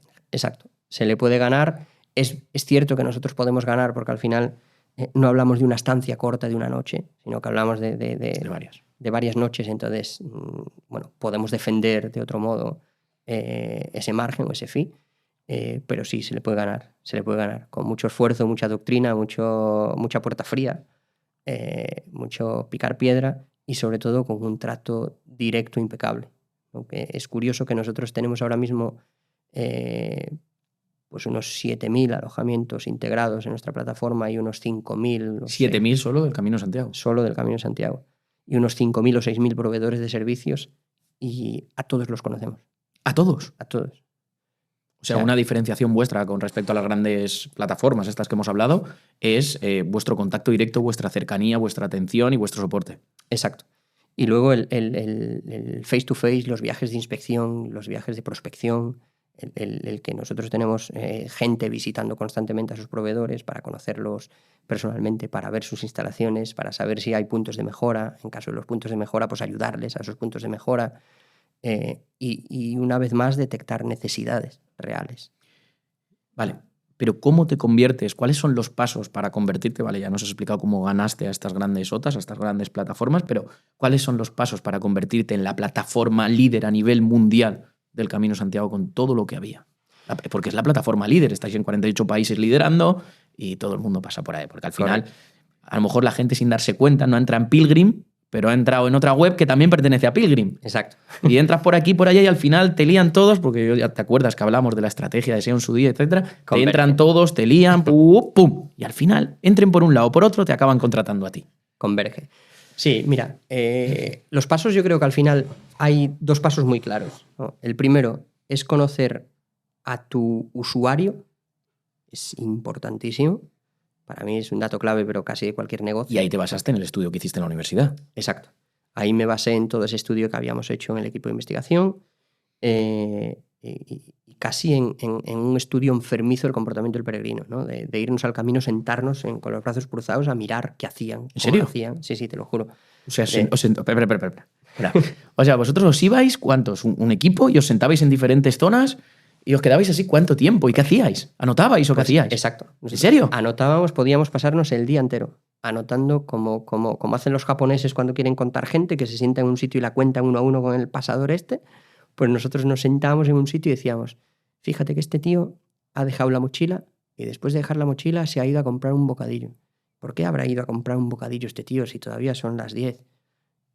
Ah, es que ahora hay un tramo de 6 kilómetros donde no hay nada para tomarse. Coño, ya sabemos que le tenemos que decir a los peregrinos que en este punto, si quieren un avituallamiento, que es aquí, que después durante 6 kilómetros no tienen dónde coger nada, ¿no? ¿Y cuánto tiempo hicisteis ese estudio? Pues cerca de 1 año y medio. Año y medio yendo todos los días allí a mirar y a mirar y a anotar. Hostia puta. Año y medio viendo de forma enfermiza qué hacían los peregrinos, cómo lo hacían. Al llegar a Santiago, pues nos sentábamos en la Plaza del Obradoiro, la Plaza de la Quintana, que son las dos plazas más famosas que bordean la catedral, una por delante y otra por atrás. Bueno, y Plaza de Platerías también. Y veíamos qué hacían. Es decir, al llegar a Santiago se van directos a su alojamiento a dejar la maleta, necesitan un servicio de consigna, están buscando, pidiendo consejos sobre dónde comer un buen pulpo, quieren ya saber dónde coger el autobús del aeropuerto porque ya se van. Entonces ahí vas targetizando. El tío que llega a Santiago y no hace nada porque ya se tiene que ir porque ya tiene su vuelo, el tío que llega a Santiago y se quiere dar un homenaje después de sufrir todo el camino con las ampollas y lo que busca es el mejor sitio sin importar el ticket medio para comer, el tío que llega a Santiago y como ha gastado durante muchos días en Santiago quiere controlarse para que no se le vaya la mano. O sea, que lo entendimos todo, ¿no? Por un lado entendimos todo de nuestro usuario y por otro lado empezamos a entender a nuestros proveedores como partners, ¿no? Que esto es algo importante en lo que las empresas fallan también. Es decir, un alojamiento, un hotel, un taxista, una VTC, gente que tiene sus licencias de Cabify y nos recoge gente en el aeropuerto, etc., no son nuestros proveedores, son nuestros partners en este negocio, ¿no? Entonces tenemos que hacerlo partícipes de ello. Y nosotros los hacemos partícipes de ello no siendo agresivos con ellos, entendiendo su negocio, dejando que ellos marquen las pautas y nosotros nos adaptamos a las reglas del juego. O sea, todo lo contrario a lo que hacen los grandes. Todo lo contrario a lo que se suele hacer, ¿no? Porque al final, si yo soy el puto amo de un negocio, yo te digo cómo tienes que hacerlo si quieres jugar conmigo. Si quieres jugar conmigo, juegas con mis reglas. Pues nosotros le dimos la vuelta a eso. Yo quiero jugar contigo porque tú para mí eres importante, porque tus licencias VTC son importantes o tus hoteles son importantes. Dime las reglas que yo juego con ellas. Tú dime cuándo quieres cobrar. Dime cuánto quieres cobrar. Dime de qué forma quieres cobrar. Dime cómo es el proceso para decirte todo lo necesario que debas saber sobre el cliente que se va a alojar contigo. Pero habrá unos límites, no te pueden pedir ninguna barbaridad. Desde luego. O sea, todo tiene una serie de límites, pero no somos nosotros quien dibujamos el decálogo de cómo tienes que trabajar con nosotros. ¿Qué tratamos de hacer? Lo que tratamos de hacer fue identificar cuáles eran nuestros puntos de fricción con el usuario y con el proveedor y tratar de irlos solucionando, ¿no? Por ejemplo, un punto de fricción con el usuario internacional era que Pilgrim es un punto .es, ¿no? Esto tú y yo que nos dedicamos a lo digital sabemos lo jodido que puede ser trabajar con un punto .es. Pues ¿qué hicimos? Pues crear diferentes landing page para diferentes mercados y optimizadas en su idioma, etc., para captar a ese público internacional a través de esas landings, ¿no? Otro punto de fricción, el turigrino que decías tú antes del peregrino más purista, ¿no? ¿Cómo atacamos al que ya tiene claro que lo que quiere es una plataforma donde organizarse su viaje con todo? Pilgrim, plataforma de cabecera.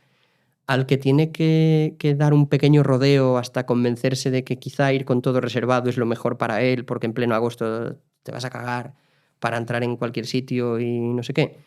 Pues otras webs satelitales, ¿no? Utilizando diferentes naming y orientándonos más a contenido informativo, ¿no? A esa pata de estrategia inbound de ir única exclusivamente a por esas keywords y long tails informativas que a priori hay cero intencionalidad de transacción.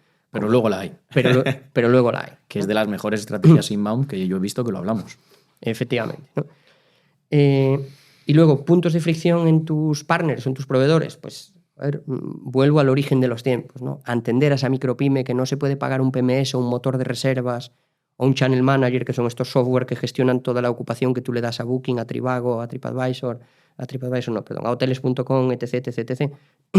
Y a tu canal directo, ¿no? Digamos que el channel manager lo que hace es, si te entra una habitación por Booking, pues te la descuenta ya del resto de sitios donde la tenías puesta.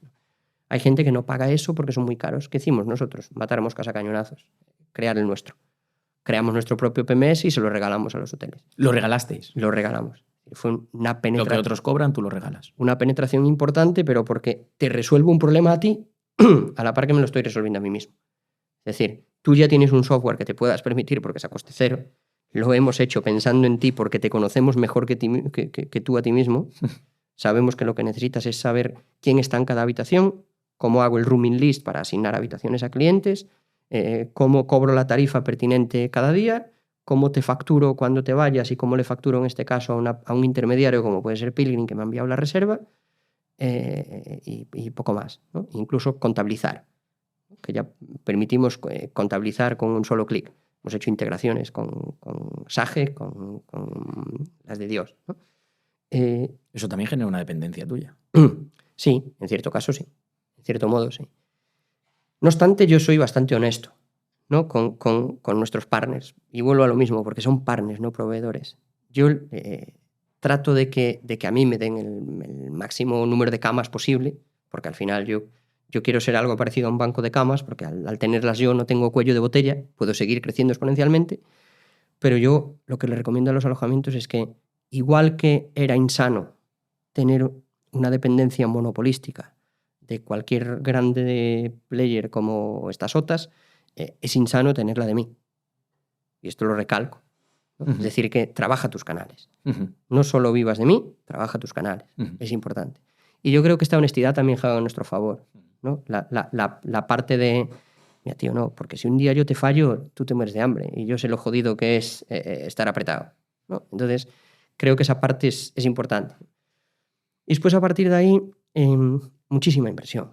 Muchísima inversión. Yo creo que es el secreto. Una vez que tuviste que tener músculo financiero, ¿no? Mucho músculo financiero, y ahí fue donde dimos entrada. Si no llegas a tener ese músculo financiero, no estaría Pilgrim donde está hoy. No estaríamos donde estamos, ¿no? O sea, uno de los secretos de llevar Pilgrim a ser líder de un negocio que genera 200 millones de euros al año es la inversión. Es la inversión. ¿De dónde sacaste la inversión? Desde luego.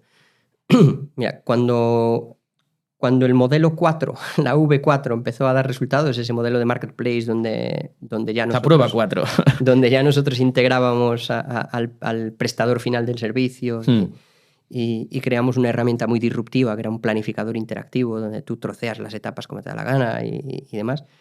Empezó a llamar mucho la atención de business angels, de venture capitals, de inversores especializados en negocios de base tecnológica y digital, etc., ¿no?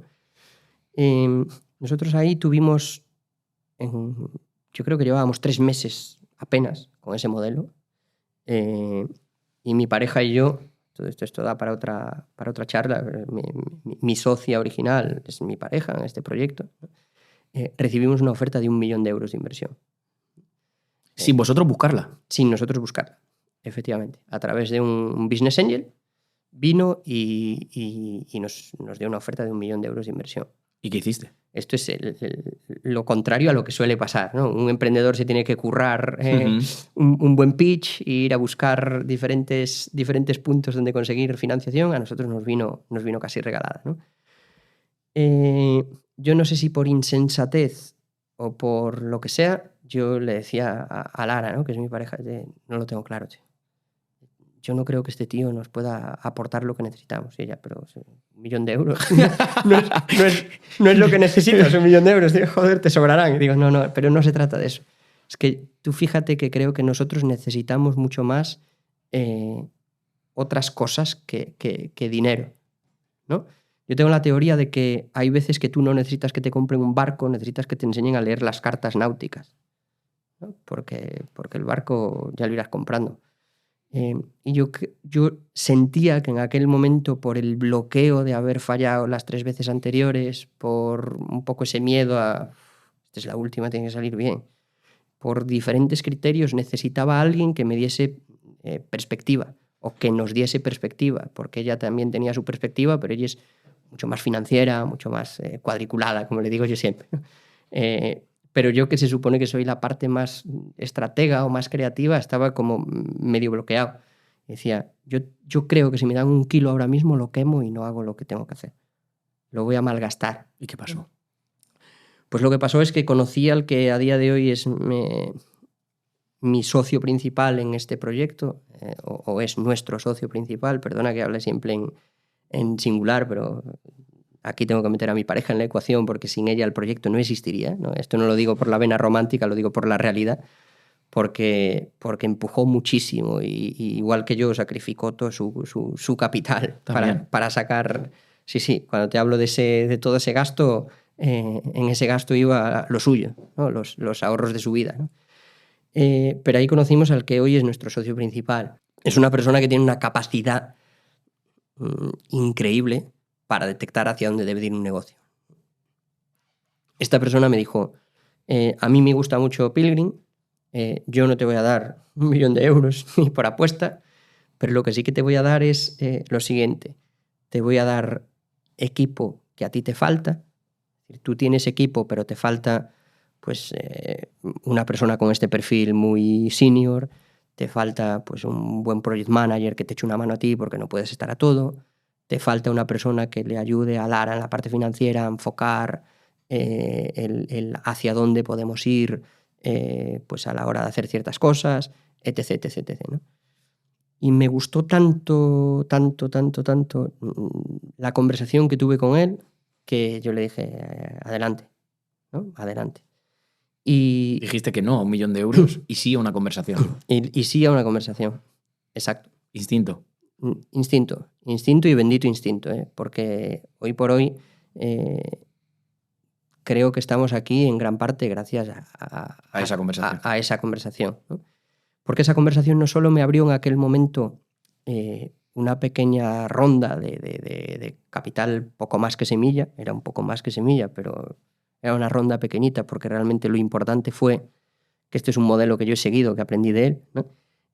Fue más cambiar equity por servicios que equity por dinero, ¿no? Es decir, él aportó dinero, sí, pero luego me aportó expertise, servicios, todo ese pool de tecnología que él tenía ya montado y eso a nosotros nos dio un empuje de la hostia, ¿no? Luego, conforme íbamos creciendo y íbamos generando indicadores chulos, pues fueron viniendo el resto de inversores, ¿no? Que en la mayor parte de los casos eran también inversores suyos.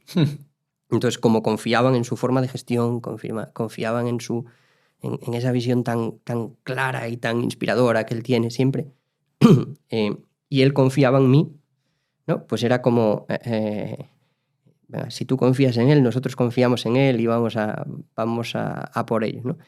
Y ahí fuimos consiguiendo el pulmón económico que nos faltaba. Te hablo de un pulmón económico superior al 1,5 millones casi de euros, que nos permitió pues acelerar la máquina, ¿no? Acelerar la máquina en el sentido de grandes inversiones en digital.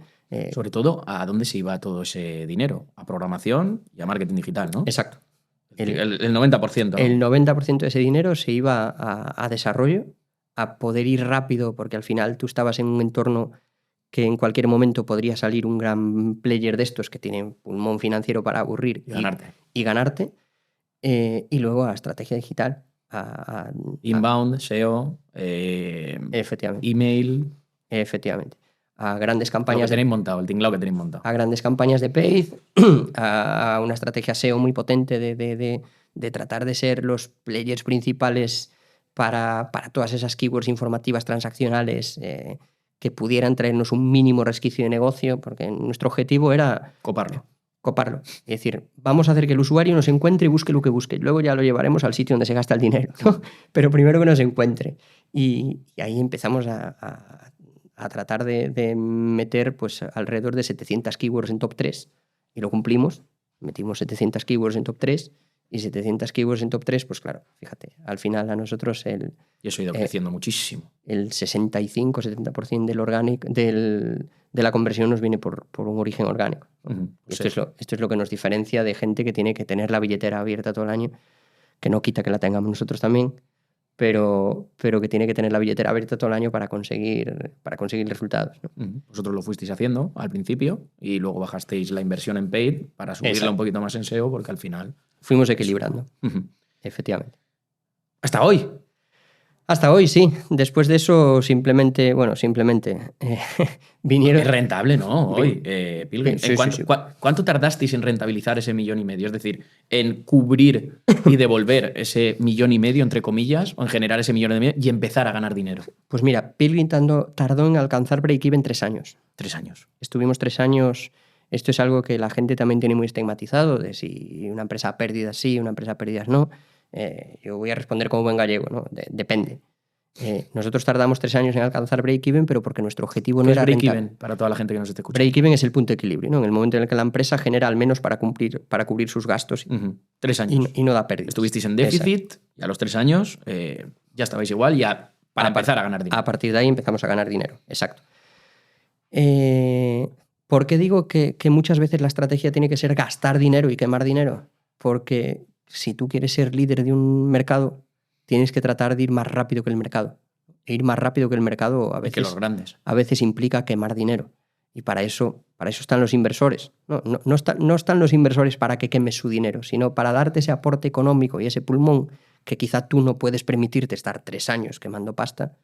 Por muy bien que te vaya en el resto de tus negocios, yo no puedo permitirme estar 3 años quemando pasta, entre otras cosas porque igual me afecta a la salud mental pensar que llevo 3 años quemando pasta.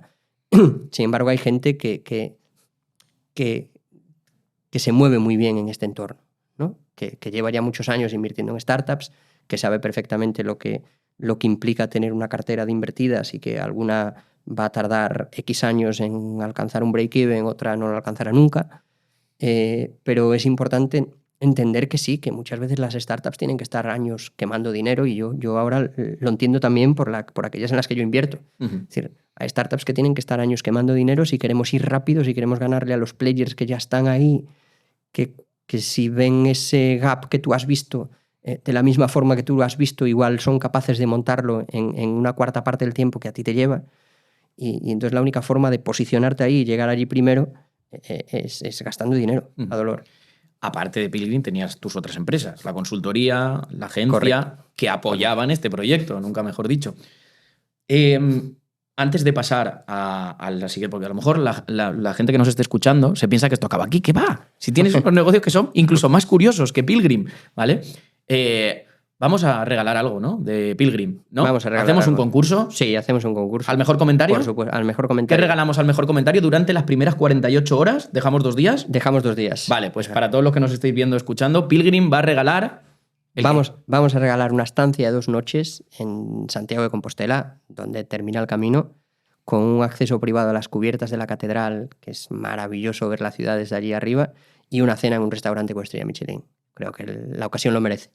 Vale, pues ahí está el regalo para el mejor comentario que seleccionará Pilgrim y lo anunciaremos justo en YouTube, lo anunciaremos en el correo electrónico que lo dejáis aquí debajo, os apuntáis y 48 horas damos. 48 horas. Sí. Sale el podcast y nada más salir, que saldrá un martes a la 1 de la tarde, pues 48 horas después, miércoles, el jueves a la 1 de la tarde terminará y daremos al ganador. Le llamaremos, nos pondremos en contacto y Pilgrim ya se ocupará de todo, ¿no? Correcto. Pasamos fase Pilgrim y luego te preguntaré, para que la gente se quede aquí, ¿cuánto factura Pilgrim al año? Porque es una barbaridad, ¿vale? Aparte de esto, tú sigues con más negocios, o sea, tú no te aburres. Tenemos una prueba a lo largo de hoteles del Camino de Santiago, ¿no? Que al final es... que también se aglutina a cientos de miles de personas. Exacto. Pero ahí fíjate que sí es comportamiento de usuario, ¿no? Otra vez, o experiencia de usuario, si quieres llamarlo así, porque tú piensas que un peregrino al final camina desde las 7, 8 de la mañana hasta la 1, 2 de la tarde. Cuando se va a descansar, agradece tener wifi. Entonces, es una forma de permitirle al hotel monetizar su wifi, algo que no estaba monetizando, es un activo que ya tienes. Porque tú le pagas al hotel por obtener esos datos. Claro, nosotros no es solo que le paguemos por obtener esos datos, sino que lo que hacemos es buscar anunciantes para meterse en ese pool. Es decir, qué guay. Bien, tú tienes un restaurante aquí a la vuelta de la esquina y el hotel no tiene restaurante. ¿Y si metemos en la wifi del hotel como una de las acciones restaurante el banner del restaurante diciendo que hay un menú del día o que tiene especialidad en parrilla de carne o en parrilla de pescados?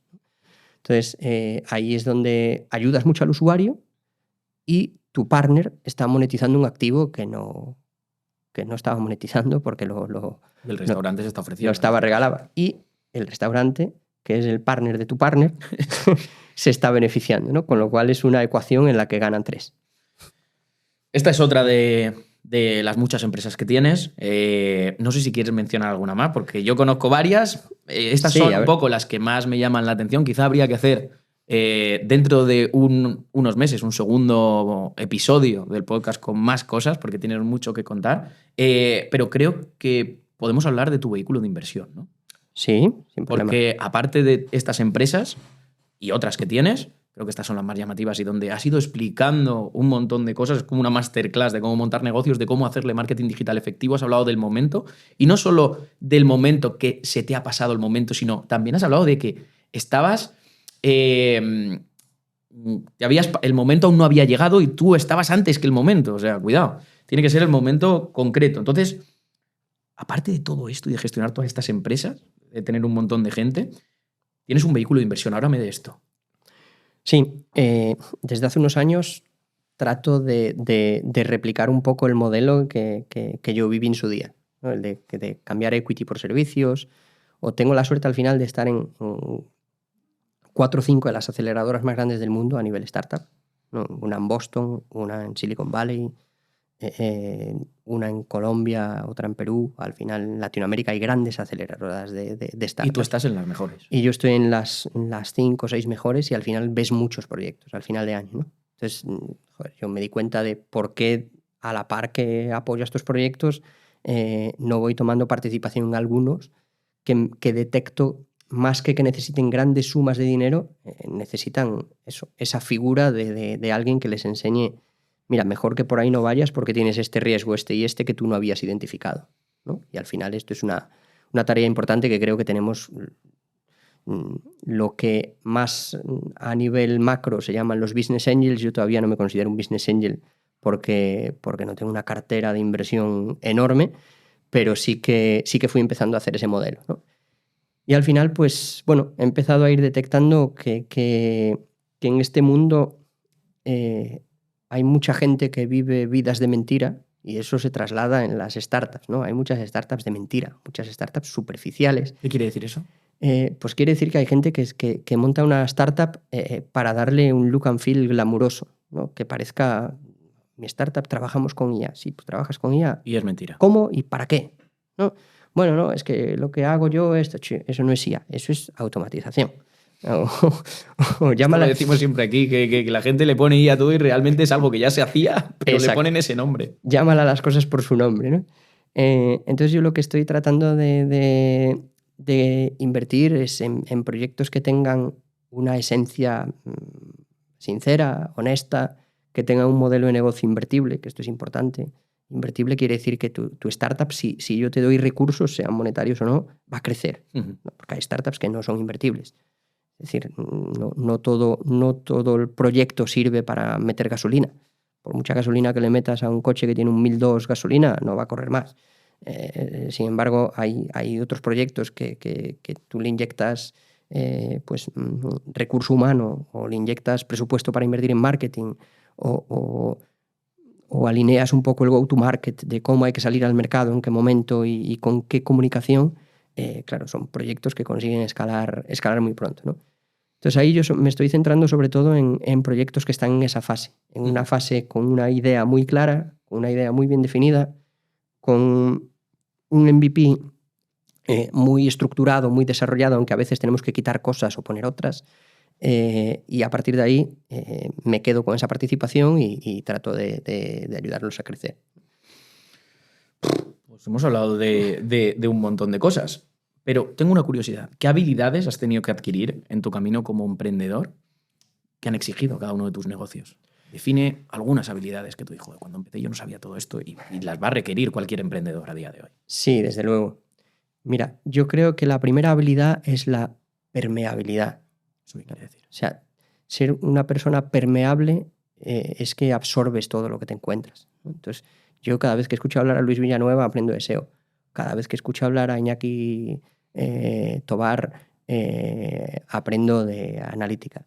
Cada vez que escucho hablar a Álvaro Fontenla aprendo de WordPress. Cada vez que escucho hablar a grandes emprendedores aprendo de lo que han hecho ellos bien y lo que han hecho ellos mal. Entonces yo creo que la primera habilidad que yo he ido aprendiendo ha sido la permeabilidad. O sea, yo, fíjate que hablo de mi socio casi con devoción, pero porque la tengo. ¿Vale? Y creo que es importante tener referentes. Esto es algo que yo he aprendido también. Creo que es importante tener referentes que te ayuden a estar calmado, que te aterricen, que te den alas cuando tengas una idea de bombero que pueda ser ejecutable, pero que te digan que no cuando es una ida de olla de la hostia también, ¿no? Entonces creo que la permeabilidad es una importante. Otra importante es la comunicación. O sea, yo creo que todo buen emprendedor tiene que ser un gran comunicador. Me parece importantísimo. Esto no quita sobreexponerse. Empezábamos el podcast diciendo que yo odio exponerme, no me gusta nada. Es el primer podcast, ¿no? Así estás. Sí, yo trato de ir solo a donde grandes amigos me llaman y sé que quieren de buena gana que esté ahí, y por eso cada vez pues, voy a menos congresos, a menos cosas, porque no me gusta, no me siento cómodo, y para no sentirme cómodo yo me gusta disfrutar con lo que hago, ¿no? De hecho, para que la gente sepa que es verdad, llevamos ¿cuántos? 6 meses para que vengas, pues, y ya nos conocemos. Yo he estado en tus oficinas, hemos comido, hemos cenado, o sea que ya nos conocemos de hace un montón. Eres profesor también de aquí de Webpositor Academy, y aún así ha costado, ¿eh? Sí, ha costado, pero por eso, porque no me gusta exponerme, no me siento cómodo. Pero bueno, me gusta estar aquí donde estoy porque me siento en casa y con buena gente siempre es un placer estar. Pero aunque a uno no le guste exponerse, tiene que ser un gran comunicador, porque la comunicación también está fuera de los grandes alcances, ¿no? Cuando tú hablas con un posible partner, cuando tú quieres transmitir a tu equipo objetivos, visiones, valores, cuando tú hablas con un potencial inversor, creo que la comunicación es importantísima, ¿no? Y luego he adquirido un montón de dotes de liderazgo que yo no tenía. O sea, desde luego. Sí es cierto que creo que siempre he sido un líder cercano, ¿no? En el sentido de que empatizo mucho con la gente. Yo no trato ni de dirigir con mano firme, ni de que las cosas sean como digo yo, sino que tengo una escucha activa muy importante. Creo que es súper importante el saber que tú hoy estás mal por algo, o que tu rendimiento es el que es por un motivo, porque igual eso podemos cambiarlo juntos, o podemos alinear esa visión para que tú te sientas más cómodo, o podemos conseguir que tus 8 horas de trabajo no sean una penitencia para ti, porque te explico el por qué hay que hacerlo, y tú entiendes el objetivo final, y entendiendo el objetivo final, pues trabajas para un fin. Entonces creo que la permeabilidad, la comunicación y el liderazgo son las 3 que yo he adquirido entre un ciento, que como son las skills todas relacionadas con la estrategia digital que yo no tenía y que tuve que ir adquiriendo sobre la marcha, o las skills financieras que tampoco tenía. Yo no sabía interpretar una cuenta de resultados, no sabía interpretar un balance, no sabía interpretar una cuenta de PIG, y todas esas las vas teniendo que adquirir, ¿no? ¿Y cuáles crees que son las claves de tu éxito? Si tuvieras que decir 3 claves. Mira, yo creo que las claves de mi éxito, posiblemente una de ellas sea la adaptación. Creo que he sabido de mejor o peor manera adaptarme siempre a cada contexto. Es decir, nosotros tenemos una de las empresas Travel Tech más importantes del panorama actual, y a mí me ha pillado una pandemia, cuando no viajaba ni Jesús Calleja, ¿no? Entonces hemos tenido que saber adaptarnos a cada momento, y yo siempre he tratado de adaptarme sin alarmismos, sin miedos y sin más historias, simplemente sabiendo, pues estas son las cartas que nos toca jugar en esta partida, chavales. O sea, quiero decir, hay veces que la mano te viene de cara y hay veces que te viene jodida. Entonces creo que la adaptabilidad ha sido clave en ese proceso, ¿no? Luego creo que hay otra importante para mí, que es la honestidad, ¿no? Caigo mucho en la honestidad, pero porque de verdad yo creo que tengo los socios que tengo por honestidad, tengo los inversores que tengo por honestidad, porque tú tienes 2 opciones cuando estás en un punto como el mío, ¿no? Bueno, yo necesito inversión porque llevo quemado no sé cuánta pasta, y me voy a junto los principales business angel o venture capitals o fondos de inversión de este país, que hay muchos que están todos los putos días en los periódicos, en la tele y no sé qué. Tengo 2 opciones: o decir que soy el puto amo y como no entres en mi pastel ahora te lo pierdes, por ahí vas mal. Hay gente que lo hace, pero por ahí suele ir mal. O ir con la honestidad de, señores, esto es lo que yo he sido capaz de montar hasta ahora, este es mi bagaje, yo tengo este proyecto funcionando, aquí están las métricas de tracción que os puedo enseñar, imaginaros lo que podemos hacer juntos si me echáis una mano, ¿no?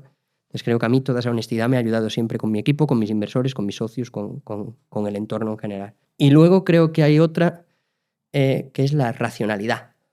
Es curioso porque esto yo siempre lo digo de mí mismo y los emprendedores no suelen defender el hecho de ser racionales, pero yo creo que es un punto importante ser racional en esta vida, ¿no? Racional en esta vida quiere decir que tienes que saber cuándo sí o cuándo no, o al menos tratar de averiguar el cuándo sí o cuándo no. Tienes que hacer las cosas por ti mismo.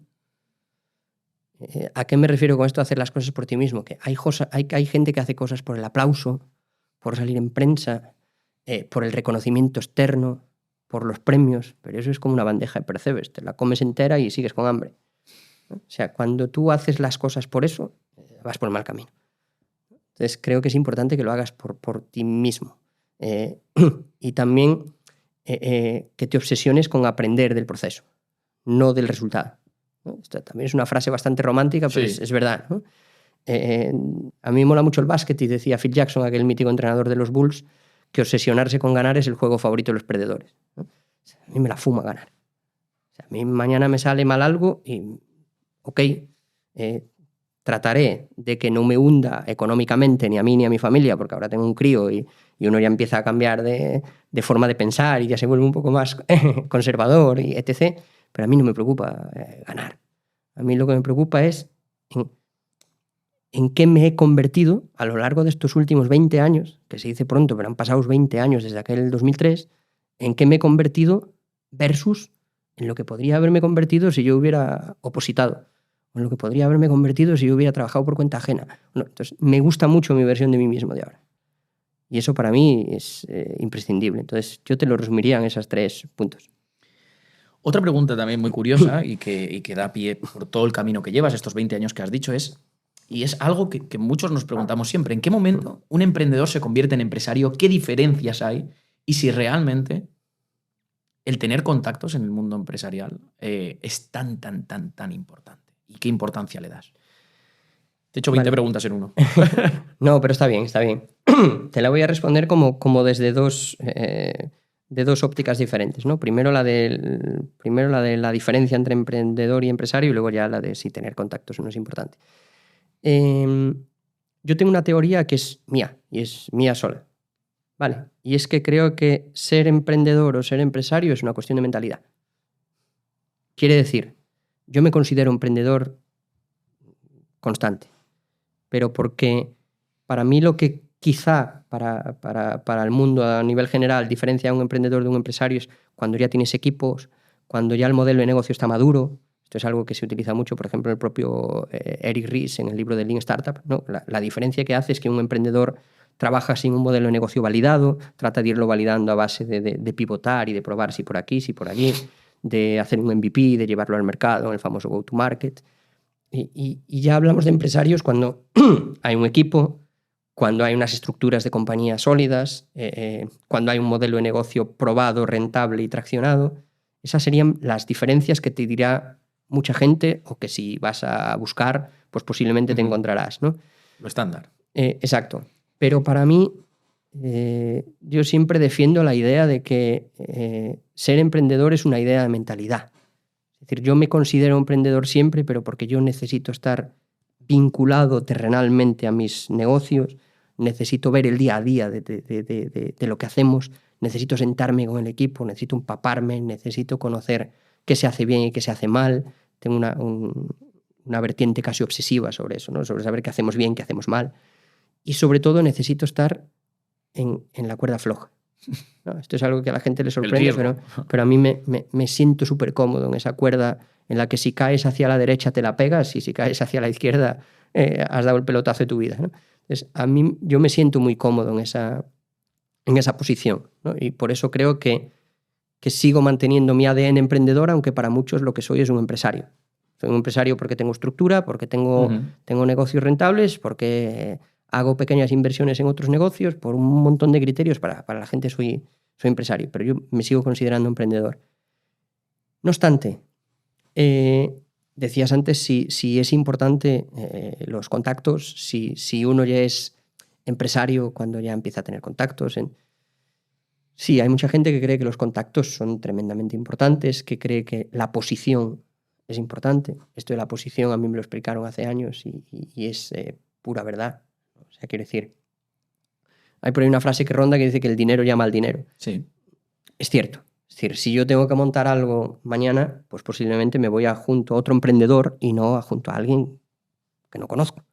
Con lo cual, no deja de ser una variable de que dinero llama dinero. Porque nos estamos atrayendo mutuamente yo y otra persona que está en una posición similar a la mía, ¿no? Creo que tener contactos es súper importante por dos factores. El primero, abren puertas que tú solo serías incapaz de abrir. Es decir, cuando uno tiene determinados contactos, eres capaz de abrir determinadas puertas que a uno solo le costaría muchísimo, muchísimo, ¿no? Y luego, porque en este viaje, en esta carrera de fondo que supone ser emprendedor y montar diferentes startups y demás, tú vas dando pequeños pasos, vas subiendo escalones. Nunca es una línea recta. Hay por ahí mil ilustraciones gráficas de cómo es la vida de un emprendedor, pero yo prefiero pintarla como una escalerita en la que tú vas dando peldaños a base de currar como un desgraciado, a base de tener suerte, a base de estar en el momento adecuado, en el punto adecuado, a base de identificar una necesidad, a base de muchas cosas. Pero hay un escalón de repente que es la hostia grande. Y en ese escalón, como alguien de los que está arriba no te tira una cuerda, te puedes estar 10 años para subir, ¿no? Entonces, para mí ahí es donde son importantes los contactos. Para subir ese escalón de sentarse en la mesa de los mayores, ¿no? Sí, yo he demostrado grandes cosas, ok, pero es que como no estoy aquí, no estoy en esa posición, por eso la posición es importante. Y a lo mejor otro que haya hecho menos cosas que tú, tenga menos skills que tú, haya demostrado menos que tú, por estar encima o porque le hayan tendido esa cuerda, es mucho más visible que tú y le van a ir mejor los negocios que a ti. Exacto, está en esa posición, ¿no? Entonces, para mí es importante por eso, por estar en la posición adecuada, en el momento adecuado. Indudablemente los contactos ayudan. No necesariamente tienen que ser contactos visibles ni gente que se exponga. Yo vuelvo a caer en lo mismo, ¿no? Tu socio y tú, mi socio y yo... Es un ejemplo de ello, no estáis expuestos. O la gente a la que yo más admiro en el mundo del emprendimiento, que son algunos de mis inversores, son gente que ha hecho cosas que no le daría la olla a toda esta gente que habla que da lecciones de emprendimiento, cuando de repente conoces a determinados emprendedores que juegan en ligas que no se conocen porque están a lo suyo, ¿no? Que es hacer negocios de una forma muy discreta, apoyar a otros a hacer negocios, que para mí todavía es lo más bonito, ¿no? O lo más mágico. Sí. Cómo gente que está en esos niveles es capaz de bajar a ayudarle a un tío como yo a que yo crezca para llegar algún día a poder, ojalá, ser como ellos, ¿no? Entonces, creo que es importante relacionarse con gente, rodearse de gente, tener referentes y tratar de hacer ese pool de contactos. Siguiendo con la pregunta de los contactos, ¿crees que en el mundo, porque antes te he escuchado decir, yo he tenido mucha suerte, ¿crees que en el mundo de los negocios para tener éxito necesitas tener suerte? ¿O qué porcentaje de suerte crees que existe? ¿O que no hay suerte? Yo creo que sí hay suerte. Yo soy un tío que cree mucho en la suerte. Lo que pasa es que también creo en la ley de la atracción, ¿no? En eso que llaman la ley de la atracción. ¿Qué quiere decir esto? Que lo que quiere decir es que si tú consideras que yo voy a llegar a esto, tú haces acciones intermedias para llegar a eso. Y las haces con una predisposición mayor que pueda tener alguien que duda, ¿no? Aquí la duda es peligrosa. Esto es como cuando tienes que cruzar una calle en mitad de Tailandia, como dudes, te lleva una moto. Ahora, si vas, las motos se paran. Es para dejarte pasar, porque te ven tan seguro que dicen, a este tío, en vez de llevármelo yo, me tira el de la moto, ¿no? Entonces, pues esto es un símil parecido, ¿no? Entonces, yo creo que sí hay suerte, pero que sí creo que en el mundo de los negocios la suerte es un factor que se puede trabajar. Y se puede trabajar con la ley de la atracción. Con que tú te levantes todos los días pensando que sí, vamos a llegar aquí. Y como vamos a llegar aquí, yo para llegar aquí hoy tengo que currarme esto, ¿no? Porque si no me curro esto, no voy a llegar allí. Entonces, al currarte eso, has tenido un poquito de suerte. ¿Que te lo has currado? Pero hay ese factor, ¿no? Y como tú te has currado eso, aparece por ahí alguien que dice, te quiero echar una mano. Claro, es suerte, ¿no? Posiblemente es que tú te has currado eso y ese ha aparecido porque tú te lo has currado, pero al final las dos cosas convergen y es un puntito más de suerte. Entonces yo creo que la suerte en el mundo de la empresa se trabaja. No quito que cuando vienen mal dadas todos decimos qué mala suerte, ¿no? Pero creo que sí que hay un punto aleatorio, random, por ahí pululando, que es ese factor de que se alinean varios elementos que te hacen dar pasitos firmes. Si tuvieses que dar 3 claves para montar un negocio en Internet, ¿cuáles serían? Sobre todo por tu vinculación de todas tus empresas con los negocios digitales, con el online. 3 claves. Mira, la primera, hacer el trabajo de barro que nadie quiere hacer, ¿no? Es decir, targetizar, definir a tu cliente ideal. Vamos, lo que tú hiciste en Camino de Santiago sentándote. Exacto. Porque eso a la gente le cuesta mucho hacerlo, ¿no? La gente quiere un modelo de negocio glamuroso desde el minuto cero, que es: yo quiero montar una agencia digital y esto va a ser Emily en París, ¿no? Vistas a la Torre Eiffel y a partir de ahí ya está.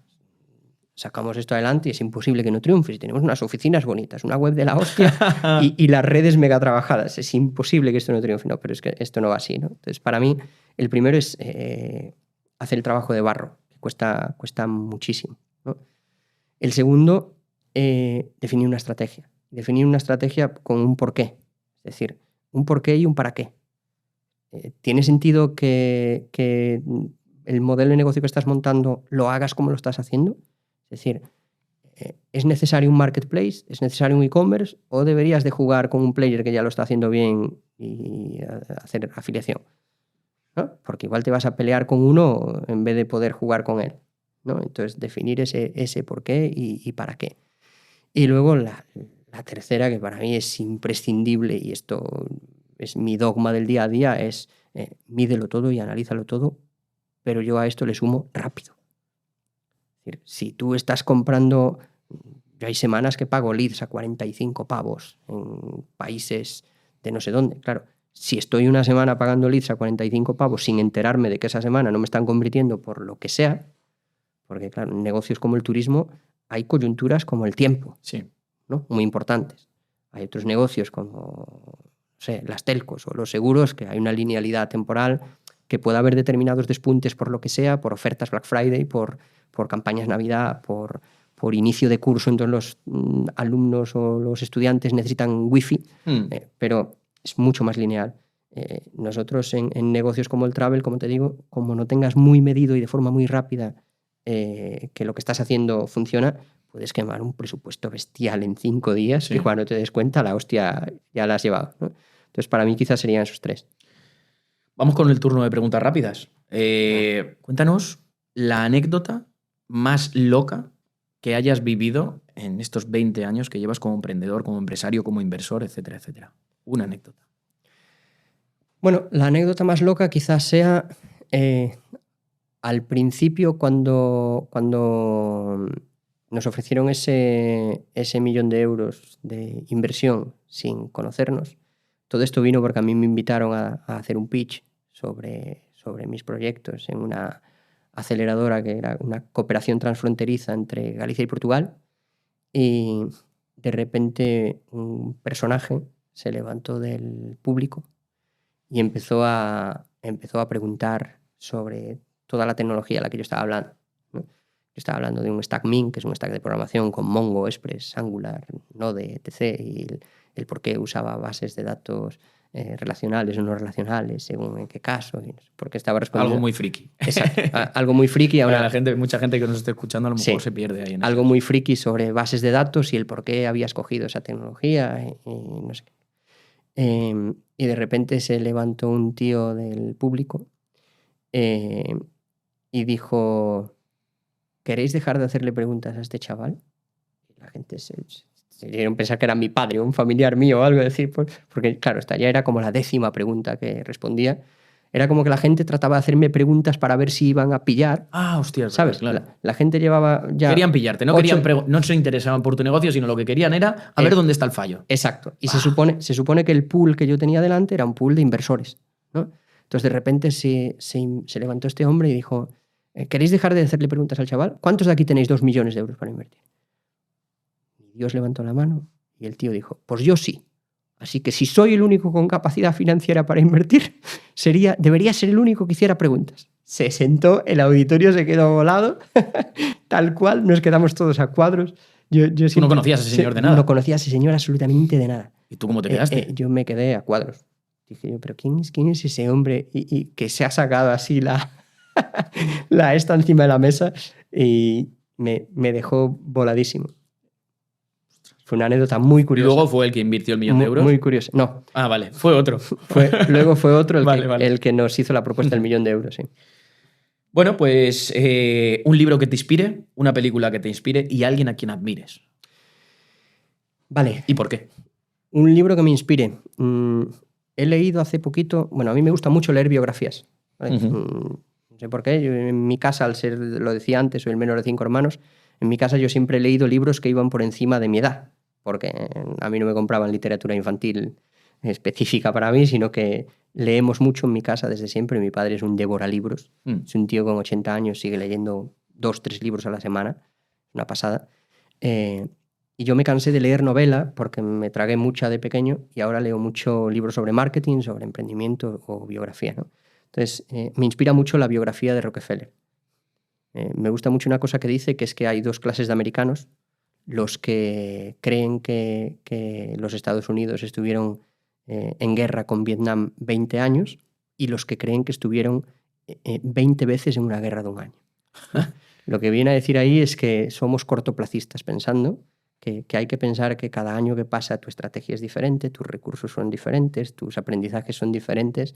Entonces como que vas ganando expertise y vas ganando cosas, pero al mismo tiempo también vas ganando fatiga. Entonces me gustó mucho eso. ¿Una película? Luego una película que me inspire. No tengo ninguna película en concreto que me haya hecho un bluff en la cabeza, pero sí me gusta mucho ver un par de veces por año La Red Social. No sé si es por una fricada, pero me gusta mucho todo el proceso de la construcción de Facebook en Harvard y de cómo de la nada se puede llegar a ser una de las empresas más valiosas del mundo. Sí. ¿No? Entonces me gustó mucho esa película. ¿Y alguien a quien admires? ¿Y alguien a quien admire? Bueno, aquí en este caso no te puedo responder con una persona sola. Admiro mucho a mi pareja porque fue una persona muy importante en todo mi proceso de emprendimiento, ¿no? Una descerebrada completa, de tirarse conmigo al río en muchos de los proyectos. Admiro mucho a mi socio, ya lo he dicho, y luego admiro muchísimo a nuestra directora general, que es la persona que dirige en el día a día el grupo empresarial, y una persona que cada vez que hablas con ella 5 minutos te vas a casa como si hubieras ido al psicólogo 2 horas. Sí, ¿no? Te relaja, te aterriza, te entiende. Entonces creo que hoy por hoy son las 3 personas a las que más admiro. Vale, pues pasamos a la siguiente sección. Vamos a hablar de dinero y empresa, ¿no? ¿Cuántas, no hace falta cuáles, porque hemos visto ahora, cuántas empresas o negocios tienes? ¿Cuántos? A día de hoy, 12. 12. ¿Cuántos empleados en todos? Pues unos 70. 70. ¿Cuánto factura tu grupo empresarial? Alrededor de unos 15 millones. 15 millones. Y si quitamos todas las empresas y dejamos solo Pilgrim, ¿cuánto puede facturar Pilgrim al año? Si se puede decir. Sí, sobre unos 6 millones de euros. 6 millones de euros factura solo Pilgrim. Joder. Basta, ¿eh? Sí, pasta. ¿Cuánto dinero inviertes al año? Porque has dicho, todo mi grupo empresarial factura 15 millones, Pilgrim solo 6 millones, o sea, es casi la mitad, será un 40% de tu facturación, 40, Pilgrim. sí. Ostras. Todo ese dinero, o los beneficios que tú tengas, ¿cuánto de esos beneficios inviertes? ¿Cuánto dinero puedes invertir al año? ¿Y dónde inviertes tu dinero? Pues mira, te voy a dar datos del 2023, ¿vale? Porque es el año que vamos a cerrar y total queda diciembre, y en diciembre poco más voy a hacer. En diciembre he podido invertir alrededor de unos 120.000 euros, ¿vale? ¿En diciembre? No, perdón, en el 23. En 2023 has invertido 120.000 euros, ¿sí? En el 2023 he invertido unos 120.000 euros más o menos en startups, ¿vale? Que han sido 3. ¿Vale? Con lo cual, para que hagas la media, unos 40.000 euros en cada una, más servicios, más equity. Y luego, pues alrededor de unos 40, 50.000 euros entre bolsa, y CFDs. ¿CFDs? Sí, que son activos diferidos. Vale, no sabía lo que era. Vale, vamos a pasar a la siguiente sección y es hablar de marketing digital rápidamente y solo nos quedaría una sección que es, a día de hoy, con toda tu experiencia y por todo lo que estáis haciendo en el grupo empresarial, también por Pilgrim, por todos los leads que gestionas y todo el tinglao que hemos hablado, ¿cuáles son las acciones de marketing digital que debería realizar cualquier negocio online? Hombre, yo creo que es muy importante, y esto los que estamos en este sector a diario lo decimos siempre, yo creo que es muy importante poner el foco en usuario, ¿no? Y el foco en el usuario a día de hoy yo creo que es un usuario sobreimpactado, que está aburrido de que todo el mundo le dé la turra, que vayamos a por él como carnaza, que veamos billetes de dólar en cada esquina. Entonces, para mí lo imprescindible que alguien debe de hacer es definir una estrategia inbound correcta, lo que nosotros hemos hecho. Eso es largoplacista, realmente. Es una estrategia muy largoplacista. Hay que defenderla a nivel corto plazo con otro tipo de estrategias más push, porque necesitamos ingresar pasta, por supuesto. Pero creo que lo que defiende el éxito a medio plazo de una empresa es esa estrategia más medioplacista o largoplacista de inbound, de decir, pues oye, voy a dar respuesta a las necesidades que tiene un usuario sobre esta temática, voy a tratar de forma visual, de forma escrita, de forma audiovisual, de responder a todas esas coyunturas que pueda tener en un momento dado dependiendo de la fase del journey en el que está, ¿no? Si está en esa fase más de decidir qué compro, qué me compro, ya tomar la decisión final, o incluso después de volver a repetir si repite con el mismo producto o no repite con el mismo producto, con el mismo servicio, etc. Para mí yo creo que lo imprescindible es definir una estrategia inbound correcta. ¿Qué es lo que mejor a ti te ha funcionado? Que era la siguiente pregunta. Correcto. Ahora, ¿cuál crees que es la clave, una clave, para que la estrategia de marketing digital que has establecido funcione? Yo creo que la clave te la daba antes. Es medir muy rápido y muy en el corto plazo para tener la capacidad de pivotar muy, muy ágil. O sea, que la analítica digital es clave. O sea que para mí la analítica a día de hoy es súper clave. Y es lo que menos importancia se le da a una estrategia de marketing, realmente, porque sí, entrar en el panel de Analytics sabemos todos, pero realmente saber sacar los datos correctos y, sobre todo, lo más importante, interpretarlos, eso estará a día de hoy al alcance de muy pocos, aunque parezcamos que todos marketing... No. Desde luego, es que fíjate que es importante la analítica digital y es importante alinear la analítica digital con tu estrategia de negocio. Y, una vez más, vuelvo a interpretar la intención de usuario y conocer a tu usuario. ¿Por qué? Porque yo muchas veces en nuestra plataforma tenemos gente que busca un viaje de 3.000 euros y cuando luego analizas un poco el fingerprint, ¿no? El ver cómo se mueve en tu web y la siguiente vez que entra le sacas una versión dinámica en función de lo que ha hecho o le mandas un email, si en vez de enviarle el producto por el que se ha interesado, que es lo que hace todo el mundo, has estado visitando en nuestra web este producto de 3.000 pavos. No. Mira, quizá te pueda interesar este producto de 1.500 en vez del de 3.000, porque yo tengo la teoría de que has visto el de 3.000, pero realmente el que pagarías a gusto y cómodo y tranquilo sin pensar en si mi mujer me va a reñir o voy a llegar a fin de mes o etc., es el de 1.500, ¿no? Entonces, ahí es cuando consigues cosas. Vamos con la última parte de la entrevista, que es el desafío Webpositor, que es un reto que siempre le ponemos a todos nuestros invitados en base a sus habilidades. Tus habilidades creo que están claras, que han quedado palpables y demostrables a lo largo de toda esta entrevista, que creo que la gente va a descubrir un personaje, una persona que no conocía y seguramente después de este podcast te llamarán para más sitios. Y es el siguiente. He ahorrado 3.000 euros. Tengo 3.000 euros ahora mismo y quiero emprender un negocio digital. ¿Cuál sería tu consejo? Y te voy a dar un escenario A y un escenario B. En el escenario A, que yo tengo entre 18 y 25 años y vivo con mis padres y no tengo ningún tipo de carga. Y luego tenemos el escenario B, que es el mismo título, pero tengo una mujer, 2 hijos y una hipoteca. Son 2 escenarios completamente diferentes para el mismo enunciado. 3.000 euros y quiero emprender un negocio digital. Tengo un trabajo estable, voy a meterle en la variable, ahora mismo de 7 horas, porque somos muy modernos. Vale. Primer escenario. El escenario de esa persona más joven con mucho más margen a fracasar, ¿no? Es curioso decirlo así, pero bueno, por por el escenario que me pintas, quizá una persona con más margen a fracasar, yo creo que tiene que tener menos recelo a probar cosas, ¿no? Pero tiene 3.000 euros para gastar, ¿eh? Sí, tiene 3.000 euros, que es muy poquita cosa, ¿no? Entonces, cuando solamente hay 3.000 euros, Pero cuesta ahorrarlos, ¿eh? Perdona que te corte, cuesta ahorrarlos cuando estás dentro de lo que es el escenario de la persona que trabaja en una empresa, etcétera, etcétera, con los salarios que hay hoy día, etcétera. Desde luego. Lo primero es que hoy por hoy, con 3.000 euros para montar un negocio digital, se consigue más bien poco, ¿no? Entonces, eso partimos de esa premisa de que el escenario es complicado.